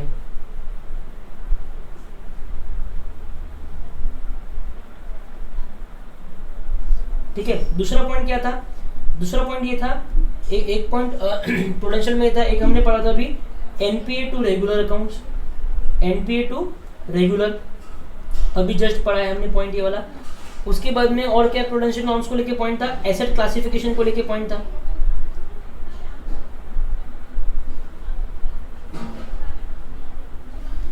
ठीक है। इसमें हमने ये हमारा फर्स्ट पॉइंट था कि auditor has to check the compliance with prudential norms, उसमें in regards to income recognition, asset classification, provision for doubtful debts, तो वो सब सारा ये पॉइंट था, ठीक है। उसके बाद में एक पॉइंट हमने क्या पढ़ा था, हमने पढ़ा था कि एनपीए का जो इनकम है वो केवल रियलाइज बेसिस पे होना चाहिए, तो एनपीए इनकम रिकग्निशन। उसके बाद में एक हमने पॉइंट पढ़ा था डिमांड लोन्स को लेके, कि डिमांड लोन्स को लेके पॉलिसी कंपनी में होनी चाहिए, डिमांड लोन्स पॉलिसी, डन, ठीक है। चलो ये हो गया। अब हम लोग आएंगे classification of frauds by the NBFC. अब एक classification of frauds by NBFC, ठीक है। अभी ये क्या बोलता है कि जो एनबीएफसी में, एनबीएफसी बहुत तरीके की फ्रॉड कर सकता है। मैंने आपको स्टार्टिंग से बोला है कि आरबीआई जो है एनबीएफसी को लेके बहुत सतर्क है, जागरूक है कि भी एनबीएफसी ने लोगों का पैसा नहीं चुराना चाहिए। एनबीएफसी, क्योंकि पास्ट में ऐसा हो चुका है कि एनबीएफसी ने लोगों का पैसा लेके भाग गया, ऐसा हो चुका है। तो आरबीआई ने क्या किया, एनबीएफसी के फ्रॉड्स को अलग अलग तरीके से क्लासीफाई किया कि जो भी फ्रॉड है जो एनबीएफसी कर सकता है उनको अलग अलग कैटेगरी में बांट दिया, ताकि उसका अलग अलग तरीके से एनबीएफसी आरबीआई जो है उसको अलग अलग तरीके से ट्रीट कर सके उस फ्रॉड को, और अलग अलग तरीके से उन फ्रॉड्स को मिटिगेट करने का कोशिश कर सके, उन फ्रॉड्स को कम करने का कोशिश कर सके। तो क्या बोलता है वो, in order to have uniformity in reporting, reporting में यूनिफॉर्मिटी होने के कारण frauds have been classified as under based on mainly on the provisions of Indian penal code. Indian penal code के हिसाब से फ्रॉड को अलग अलग तरीके के कैटेगरीज में बांटा है, ठीक है। ये क्वेश्चन एग्जाम में आ सकता है, state the classification of fraud bye the NBFC. तो पहले मैं आपको क्वेश्चन दिखा देता हूँ। यहाँ पे क्वेश्चंस में क्या था, क्वेश्चंस में एक क्वेश्चन ये हमने ये रह गया हमारा कि state the points which the auditor should ensure while checking compliance with prudential norms, ठीक है। किसी को अगर राइटिंग नहीं समझ में आ रही हुई तो मैंने लिख भी दिए हैं। 7 पॉइंट क्या है, 7 पॉइंट ये बोलता है वो स्टेट, 7 क्वेश्चन क्या है, state the classification of fraud bye NBFC, ठीक है। क्या क्लासिफिकेशन है, तो पहला क्या बोलता है, miss appropriation and criminal breach of trust, ठीक है। किसी का ट्रस्ट आपने तोड़ दिया, ठीक है। अब एनबीएफसी ने किसी से डिपॉजिट लिया है ना, और उस डिपॉजिट के ऊपर इंटरेस्ट ही नहीं दिया, तो ये भी एक फ्रॉड है। It is breach of trust, वो डिपॉजिट होल्डर ने ट्रस्ट करके एनबीएफसी को पैसा दिया था, है ना। तो miss appropriation and criminal breach of trust, ठीक है, किसी का पैसा लेना और उसको गलत ढंग से यूज करना। तो क्या है, miss appropriation and criminal breach of trust. देखो इसको थोड़ा लर्न करना पड़ेगा अपने को, है ना, ध्यान रखना, लर्न करना है अपने को। तो इसमें क्या है, miss appropriation and criminal breach of trust. Second point क्या है, फ्रॉडुलेंट एनकैशमेंट्स थ्रू फोर्ज्ड इंस्ट्रूमेंट्स, ठीक है। किसी का चेकबुक लेके उसकी डुप्लीकेट साइन करके आपने पैसा निकाल लिया। इसको क्या क्या कहते हैं? इसको कहते हैं फ्रॉडुलेंट एनकैशमेंट। एनकैशमेंट मतलब पैसा निकालना। तो fraudulent encashment through forged instrument. Forge मतलब डुप्लीकेट इंस्ट्रूमेंट, फोर्ज मतलब डुप्लीकेट इंस्ट्रूमेंट। तो fraudulent encashment through forged instruments. Second क्या है? Manipulation of books of accounts, ये तो सबको क्लियर है। और through fictitious accounts and conversion of property. ये और से लेके आप काट दीजिए, आपको सिर्फ यही तक पॉइंट रखना है। तो क्या बोलता है? Fraudulent encashment through forged instruments. ठीक है, तो मैं यहाँ पे जो है, मैं ये मेरा इंपॉर्टेंट वर्ड है जिसको मैं बॉक्स कर रहा हूँ, ऊपर मैं मिस एप्रोप्रिएशन को मैं बॉक्स कर रहा हूँ। ठीक है, उसके बाद में unauthorised credit facilities extended for reward और फॉर इलीगल ग्रेटिफिकेशन। इसका मतलब क्या है कि कोई एनबीएफसी है, ठीक है, एनबीएफसी का कोई एम्प्लॉय है, उसने क्या किया, अपने रिलेटिव को लोन दिया, जबकि वो रिलेटिव जो था उसका सिविल स्कोर बहुत खराब था, उसका क्रेडिट रेटिंग सही नहीं था, तो भी उसको लोन दिया। ठीक है, तो एनबीए इसको क्या करना है? इसको ये देखना है कि ये जो अनऑथोराइज्ड एक्सटेंशन हुआ ना, कि भाई एम्प्लॉय ने अपने रिलेटिव को लोन दे दिया जबकि उसका सिविल स्कोर खराब था, तो ये क्या हुआ? Unauthorised credit facilities. ठीक है, एक्सटेंडेड फॉर रिवार्ड और इलीगल ग्रेटिफिकेशन। होता है ना कि जिसका स्कोर खराब है, ऐसे क्रेडिट रेटिंग खराब है, वो एम्प्लॉय को घूस दे देता है, करप्शन करता है कि हम आपको 2 लाख रुपए दे देंगे, आप हमारा लोन पास कर दीजिए। सिंपल है। तो unauthorised credit facilities extended. Unauthorised, अभी ऑथोराइज्ड नहीं था ना, क्योंकि ऑथोराइज्ड क्या था कि उसने सारा डॉक्यूमेंट लिया, सब कुछ जांच पड़ताल करके लोन दिया, ये तो अनऑथोराइज्ड हुआ। तो unauthorised credit facilities extended for reward या फिर इलीगल ग्रेटिफिकेशन। फोर्थ है नेग्लिजेंस या फिर कैश शॉर्टेजेस। ठीक है, जो एम्प्लॉइज है, एनबीएफसीज है, वो लोग नेग्लिजेंट थे। ठीक है, उनके पास में कैश नहीं था, लिक्विड सिक्योरिटीज नहीं थी, फिर भी वो लोग धंधा करते रहे, तो नेग्लिजेंस या फिर कैश शॉर्टेजेस बोल सकते हैं। चीटिंग या फिर फोर्जरी, सबको पता है चीटिंग क्या होता है, फोर्जरी क्या होता है। उसके बाद में irregularities in foreign exchange transactions. जो भी फॉरेन एक्सचेंज ट्रांजेक्शंस किए हैं कंपनी में, उनमें बहुत सारी इरेगुलरिटीज है। ठीक है, बहुत सारे गाइडलाइंस का पालन नहीं किया हुआ है, तो irregularities in foreign exchange transactions. और उसके बाद में any other type of fraud. समझे? तो ये फ्रॉड की क्लासिफिकेशंस है जो आपको लर्न करने पड़ेंगे। ठीक है, उसके बाद में वो क्या बोलता है? Cases of negligence and cash shortages, जो हमने यहाँ पढ़ा, and irregularities in foreign exchange transaction, जो हमने यहाँ पढ़ा। ठीक है, ये दोनों जो केस है, negligence and cash shortages, irregularities in foreign exchange transactions, ठीक है, ये दोनों जो केस है, refer to in item D and F above, are to be reported as fraud if the intention to cheat is proved. ठीक है, ये काट दीजिए, डिफ्रॉड काट दीजिए, सस्पेक्टेड काट दीजिए। ठीक है, तो नेग्लिजेंस एंड कैश शॉर्टेजेस वाला जो पॉइंट है और irregularities in foreign exchange transaction वाला जो पॉइंट है, इनको फ्रॉड कब कहा जाएगा? जब उसमें इंटेंशन टू चीट प्रूव हो गया, जब ये साबित हो गया कि चीटिंग करने के पर्सपेक्टिव से ही इन्होंने ये इरेगुलरिटी फॉरेन एक्सचेंज ट्रांजैक्शन में की थी। अगर ये साबित हो गया तभी इनको फ्रॉड करके रिपोर्ट किया जाएगा, नहीं तो इनको फ्रॉड नहीं बोला जाएगा। ठीक है, ये एक पॉइंट था। However, the following cases where fraudulent intention is not suspected or proved at the time of detection will be treated as fraud and reported accordingly. अगर कैश शॉर्टेज रहा, अगर पहले तो उसने क्या बोल दिया कि नेग्लिजेंस और कैश शॉर्टेज केस में फ्रॉड, अगर fraud intention to cheat prove नहीं हुआ तो उसको फ्रॉड नहीं कहा जाएगा। ये तो पहला स्टेटमेंट बोल दिया। दूसरा स्टेटमेंट क्या बोला कि in case of cash shortages, अगर कैश शॉर्टेज का केस है और अगर उसमें इंटेंशन टू चीट अगर प्रूव नहीं भी हुआ तो भी उनको फ्रॉड कहा जाएगा। कब? जब केसेस ऑफ कैश शॉर्टेजेस 10,000 के ऊपर हो। अगर 10,000 के ऊपर केस है, अगर 10,000 के ऊपर का कैश शॉर्टेज है तो उसको कोई भी हालत में फ्रॉड ही कहा जाएगा। और दूसरा, cases of cash shortages more than 5,000 if detected by management auditor.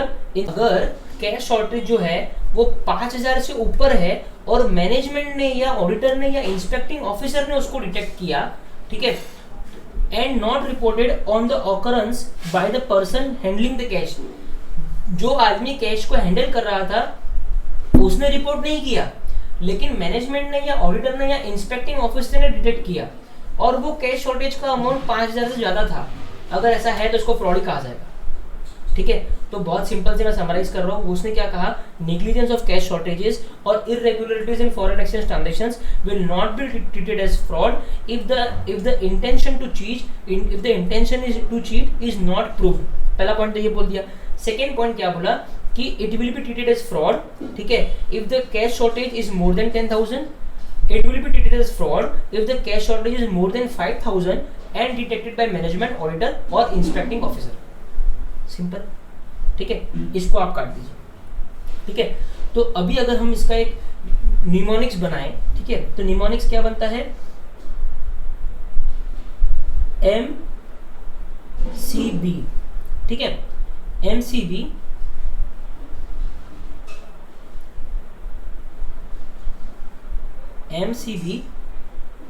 FEU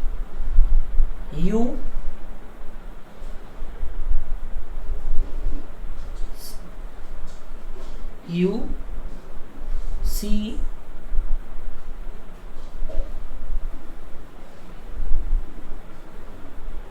इसका क्या बनेगा, MCB FEUCN, ठीक है, UCN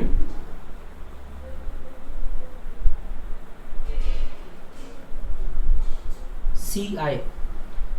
क्या निमोनिक बना, MCB FEUCNCI, MCB FEUCNCI। इसका मतलब क्या हुआ, miss appropriation and criminal breach of trust. ठीक है, FE का मतलब क्या हुआ, fraudulent encashment through forced instruments. UCN का मतलब क्या हुआ, unauthorised credit facilities extended for reward और इलीगल ग्रेटिफिकेशन। ठीक है, negligence of cash shortages, negligence and cash shortages, cheating and forgery and any other type of fraud. चलो इसमें अपन इसको लर्न कर लेते हैं।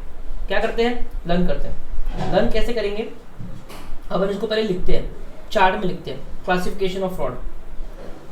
क्लासिफिकेशन ऑफ फ्रॉड पहले मेरे पीछे लिख दो, फिर इसको लर्न करते हैं। क्लासिफिकेशन ऑफ फ्रॉड, पहला क्या है, मिस एप्रोप्रिएशन और क्रिमिनल ब्रीच ऑफ ट्रस्ट।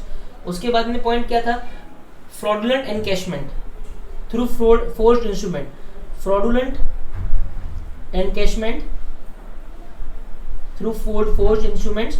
उसके बाद में पॉइंट क्या था, उसके बाद में पॉइंट था चीटिंग एंड फोर्जरी, उसके बाद में क्या था, अनऑथोराइज्ड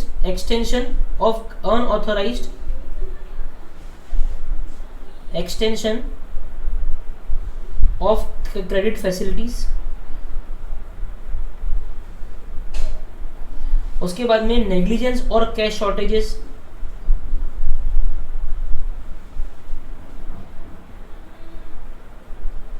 उसके बाद में irregularities in foreign exchange transactions.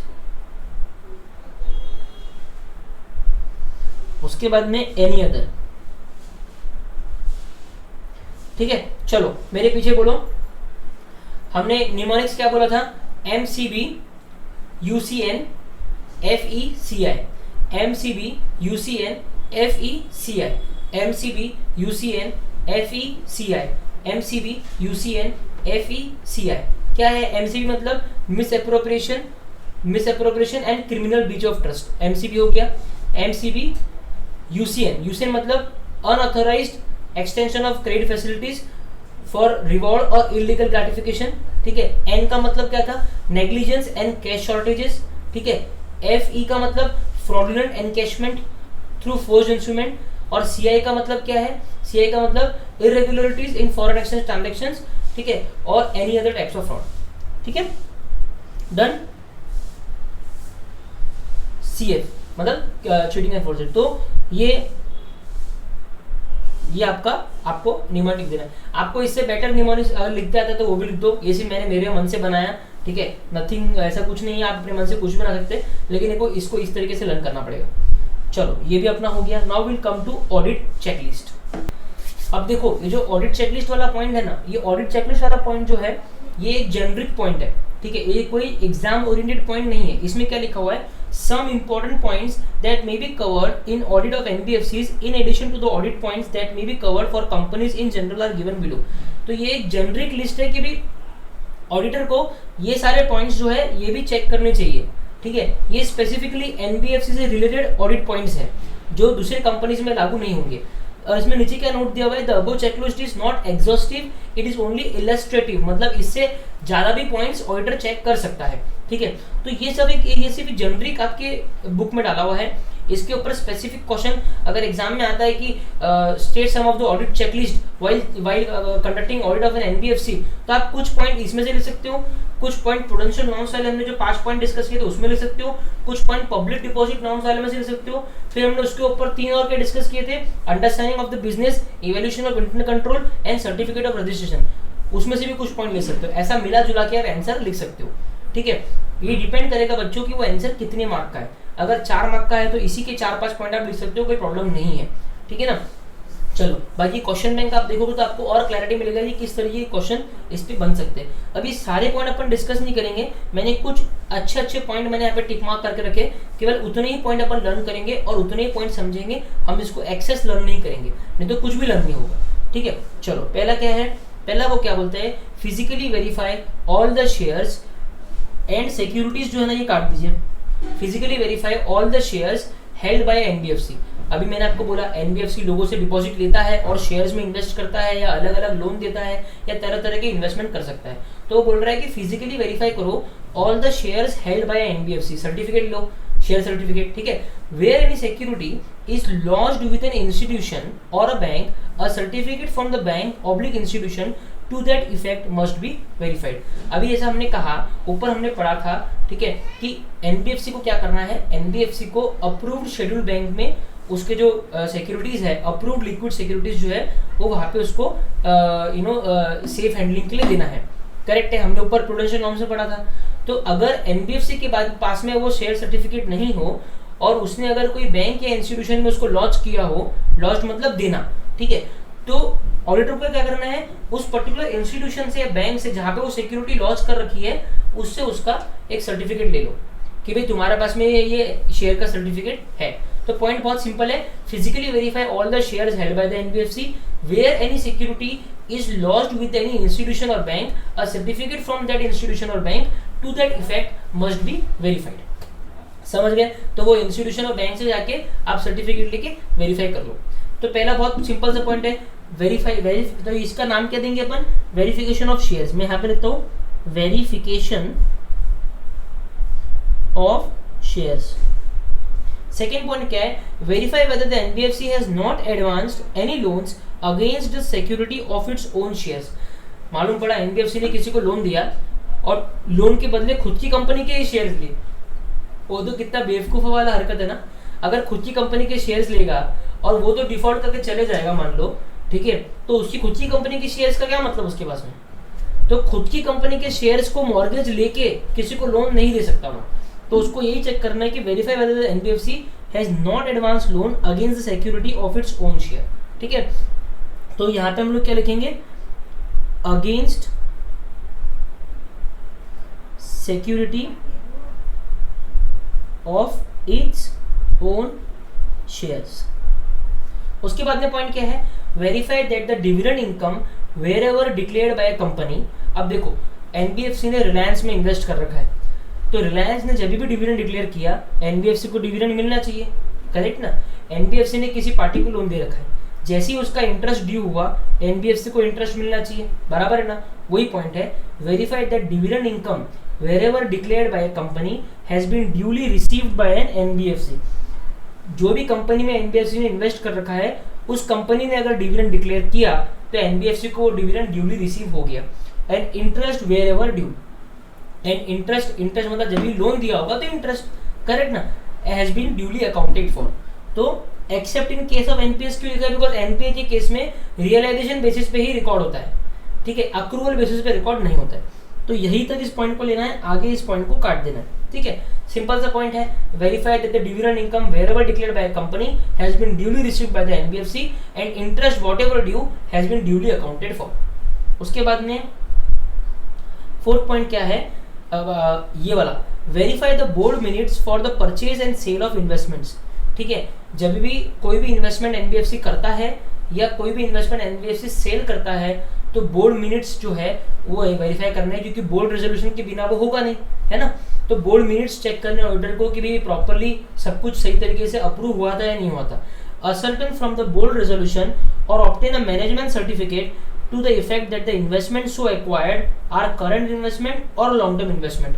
अभी जो भी एनबीएफसी इन्वेस्टमेंट करता है, ठीक है, कुछ इन्वेस्टमेंट 12 महीने या उससे कम के लिए किया होगा, कुछ इन्वेस्टमेंट 12 महीने से ज्यादा के लिए किया होगा। जो 12 महीने से कम है वो करंट इन्वेस्टमेंट है, जो 12 महीने से ज्यादा के लिए किया है वो लॉन्ग टर्म इन्वेस्टमेंट है। तो ऑडिटर को वो चेक करना है बोर्ड रेजोल्यूशन से या फिर मैनेजमेंट सर्टिफिकेट से कि जो इन्वेस्टमेंट एनबीएफसी ने लिया है वो करंट इन्वेस्टमेंट है या फिर लॉन्ग टर्म इन्वेस्टमेंट है, ताकि ऑडिटर ये देख सके कि बैलेंस शीट में उसको प्रॉपर्ली उन्होंने उस तरीके से शो किया या नहीं किया। सिंपल है। तो क्या पॉइंट है, verify the board minutes for purchase and sale of investments. ठीक है, तो यहाँ पे हमारा की पॉइंट क्या हो गया, purchase and sale of investment, purchase and sale. ठीक है, और यहाँ पे ये वाला पॉइंट, थर्ड वाला पॉइंट क्या था, डिविडेंड एंड इंटरेस्ट इनकम। ये जो मैं आपको लिखा रहा हूँ बाजू में, ये आपके लिए गेम चेंजर रहेगा, इससे फटाफट लर्न होगा। Check whether the investments have been valued in accordance with NBFC prudential norms. NBFC prudential norms के हिसाब से ही आपने इन्वेस्टमेंट को अपने बैलेंस शीट में वैल्यू किया है या नहीं किया है। And adequate provision for fall in the market value of the securities wherever applicable has been made there against. अगर कोई शेयर्स में आपने इन्वेस्ट किए और उसकी एकदम से मार्केट वैल्यू गिर जाती है तो आपको उसका वैल्यू कम करना पड़ेगा, उसका प्रोविजन क्रिएट करना पड़ेगा। तो प्रोविजन आपने क्रिएट किया है या नहीं किया है। ठीक है, ये काट दीजिए आप, यहीं तक इस पॉइंट को लेना है। ठीक है, तो ये पॉइंट काय को लेके है, ये पॉइंट इन्वेस्टमेंट को लेके है। ठीक है, इन्वेस्टमेंट को लेके है, इन्वेस्टमेंट वैल्यू बस। ठीक है, तो आपको क्या चेक करना है कि whether the investment has been valued in accordance with NBFC prudential norms. NBFC के जो प्रूडेंशियल नॉर्म्स है उसके हिसाब से इन्वेस्टमेंट को वैल्यू किया है या नहीं किया है, और एडिक्वेट प्रोविजन आपने मार्केट वैल्यू के फॉल के लिए, अगर कोई सिक्योरिटी की मार्केट वैल्यू गिरती है तो उसके लिए एडिक्वेट प्रोविजन आपने किया है या नहीं किया है। उसके बाद में क्या पॉइंट है, check whether the NBFC has not lend oblique invested in excess of the specified limits to any single borrower और group of borrowers as per the NBFC prudential norms. NBFC prudential norm में क्या लिखा है कि कोई भी single borrower को एक हद से ज्यादा पैसा नहीं दिया जा सकता।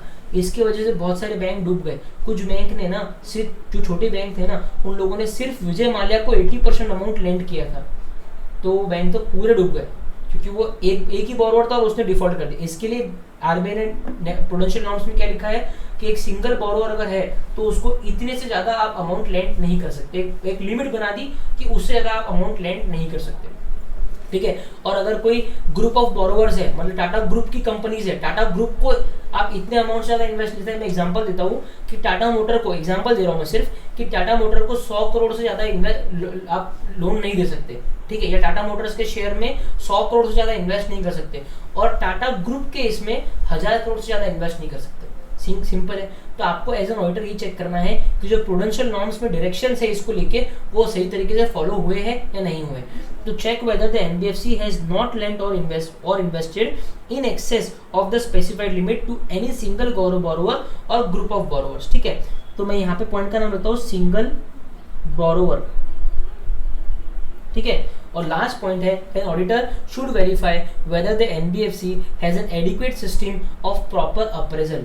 इसका मतलब क्या हुआ, किसी को भी लोन देने के पहले आप सही तरीके से जांच पड़ताल कर रहे हो कि ये जो आदमी है इसको लोन देना चाहिए या नहीं देना चाहिए।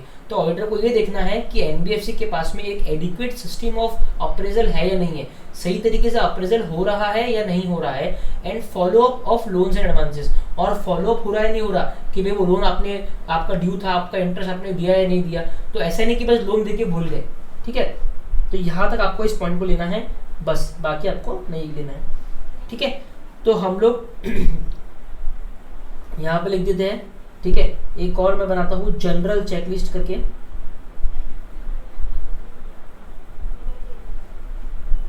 ठीक है, हमने इसमें क्या क्या पॉइंट डिस्कस किए, जनरल चेकलिस्ट में क्या क्या पॉइंट डिस्कस किए हमने, ठीक है, हमको वो अभी रिवाइज करना है। तो जनरल चेकलिस्ट में हमने क्या पॉइंट डिस्कस किए, पहला पॉइंट हमने डिस्कस किया कि एनबीएफसी अगर एक एनबीएफसी है, ठीक है, तो आपको देखना है कि जो भी इन्वेस्टमेंट्स एनबीएफसी ने किए हैं, ठीक है, उसका जो सर्टिफिकेट्स है वो आपको चेक करना है। तो auditor should check the certificates of the securities and shares invested by the NBFC.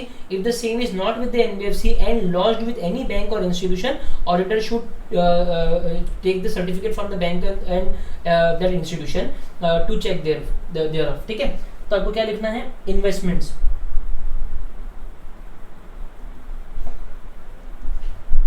ठीक है। सेकेंड पॉइंट, ये पॉइंट अपन एक बार यहाँ से आपको मैं रिव्यू भी करा देता हूँ। क्या था, physically verify all the shares held by NBFC. जितने भी शेयर्स एनबीएफसी के पास में उसको फिजिकली वेरीफाई करो, और अगर एनबीएफसी के पास में नहीं है तो जो इंस्टीट्यूशन के पास में है, a certificate from the bank to that effect must be verified. ठीक है, बैंक से वो सर्टिफिकेट जो है वेरीफाई करना चाहिए। उसके बाद का एक पॉइंट हमने क्या पढ़ा था, इसी को लेके एक पॉइंट क्या पढ़ा था कि value, check the valuation done by the NBFC of the marketable securities to ensure that the prudential norms are being complied. Prudential norms के हिसाब से वैल्यूएशन ऑफ सिक्योरिटीज किया है कि नहीं किया है, and if there is reduction in the value, if there is reduction in the current value of the marketable securities, then in that case proper provision to that effect has been given or not. Proper provision किया है नहीं किया, तो ये एक point था। ये point मैं आपको चेक कर देता हूँ। ये check whether investment has been valued in accordance with NBFC prudential norms, ये वाला पॉइंट, ठीक है। तो ये दोनों पॉइंट एकदम सिमिलर रिलेटेड थे। तो वैल्यू ऑफ इन्वेस्ट, तो इन्वेस्टमेंट से रिलेटेड हमने 2 पॉइंट पढ़े। फिर तीसरा पॉइंट इन्वेस्टमेंट से रिलेटेड हमने क्या पढ़ा कि डिविडेंड और interest income, check whether the dividend income on the investments made by the NBFC, ठीक है, as and when declared by the company is duly received by the NBFC. तो dividend income and interest has been duly accounted for and interest income। तो investment से related तीन point है। एक तो physically verify करना है इन्वेस्टमेंट को, दूसरा इन्वेस्टमेंट का वैल्यू प्रूडेंशियल नॉर्म्स के हिसाब से है या नहीं है, और तीसरा डिविडेंड इनकम और इंटरेस्ट इनकम को बराबर रिकॉर्ड किया या नहीं किया। 3 पॉइंट इन्वेस्टमेंट से रिलेटेड थे, ठीक है। एक चौथा पॉइंट क्या था कि इन्वेस्टमेंट का परचेज एंड सेल, ठीक है, तो auditor has to check the board minutes, ठीक है, to ascertain the purchase and sale of investments, ठीक है, and to ensure that the investments are duly approved by the board। तो board minutes for purchase and sale of investments, यही point है। Verify the board minutes for purchase and sale of investments, ascertain from the board resolution or obtain a management certificate to the effect that the investments so acquired are current investment या फिर long term, वो current investment है या फिर long term investment है, ठीक है है ना। ये हो गया। उसके बाद में एक पॉइंट क्या था कि ये 4 पॉइंट हमारे इन्वेस्टमेंट से रिलेटेड हो गए।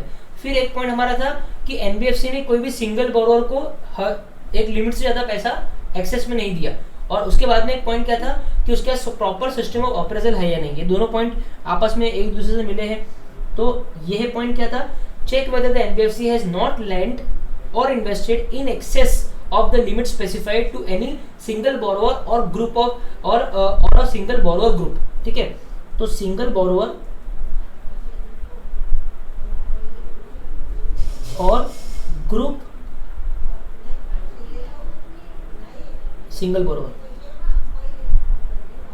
राइट। और उसके बाद का पॉइंट क्या था, proper system of appraisal, proper system of appraisal, ठीक है, ये हो गया। उसके बाद में खुद की सिक्योरिटी के अगेंस्ट आपने लोन नहीं दिया, ठीक है, वो आपको चेक करना है। Not advanced loan against its own security, ठीक है। देखो अब ये इसको प्रॉपर आप देखेंगे तो ये हमने एकदम इसको श्रिंक कर दिया। देखो 4 पॉइंट तो इन्वेस्टमेंट से रिलेटेड थे ये। एक था physically verify all the investment का वैल्यू, ठीक है, is as per the prudential norms, और अगर कोई फॉल होता है तो उसका प्रॉपर प्रोविजन किया ही नहीं किया। इन्वेस्टमेंट की जो डिविडेंड इनकम है उसको जब भी डिक्लेयर किया तो एनबीएफसी को रिसीव हुई या नहीं हुई, और उसके अलावा परचेज और सेल इन्वेस्टमेंट जो है वो बोर्ड रेजोल्यूशन से आपको देखना है कि प्रॉपर्ली बोर्ड रेजोल्यूशन सही है या नहीं है, बोर्ड मिनट से आपको चेक करना है कि वो करंट इन्वेस्टमेंट है कि लॉन्ग टर्म इन्वेस्टमेंट है। 4 पॉइंट इन्वेस्टमेंट के थे और 3 पॉइंट लोन को लेके थे कि सिंगल बोरोवर या फिर सिंगल बोरोवर ग्रुप को आप एक्सेस से ज़्यादा लोन नहीं देना चाहिए, लोन देने के लिए आपके पास प्रॉपर सिस्टम ऑफ अप्रेजल है और आपने लोन खुद की सिक्योरिटी के अगेंस्ट नहीं दिया है। तो ये 4 और 3 करके हमने 7 पॉइंट यहाँ पे लर्न जो है वो कर लिए। ठीक है, चलो तो ये हो गया। अभी ये आपकी पूरी चेकलिस्ट हो गई। अभी नेक्स्ट अपन देखेंगे ऑडिटर्स ड्यूटी। ठीक है, ऑडिटर की ड्यूटी क्या है वो अपन देखेंगे। ठीक है, चलो।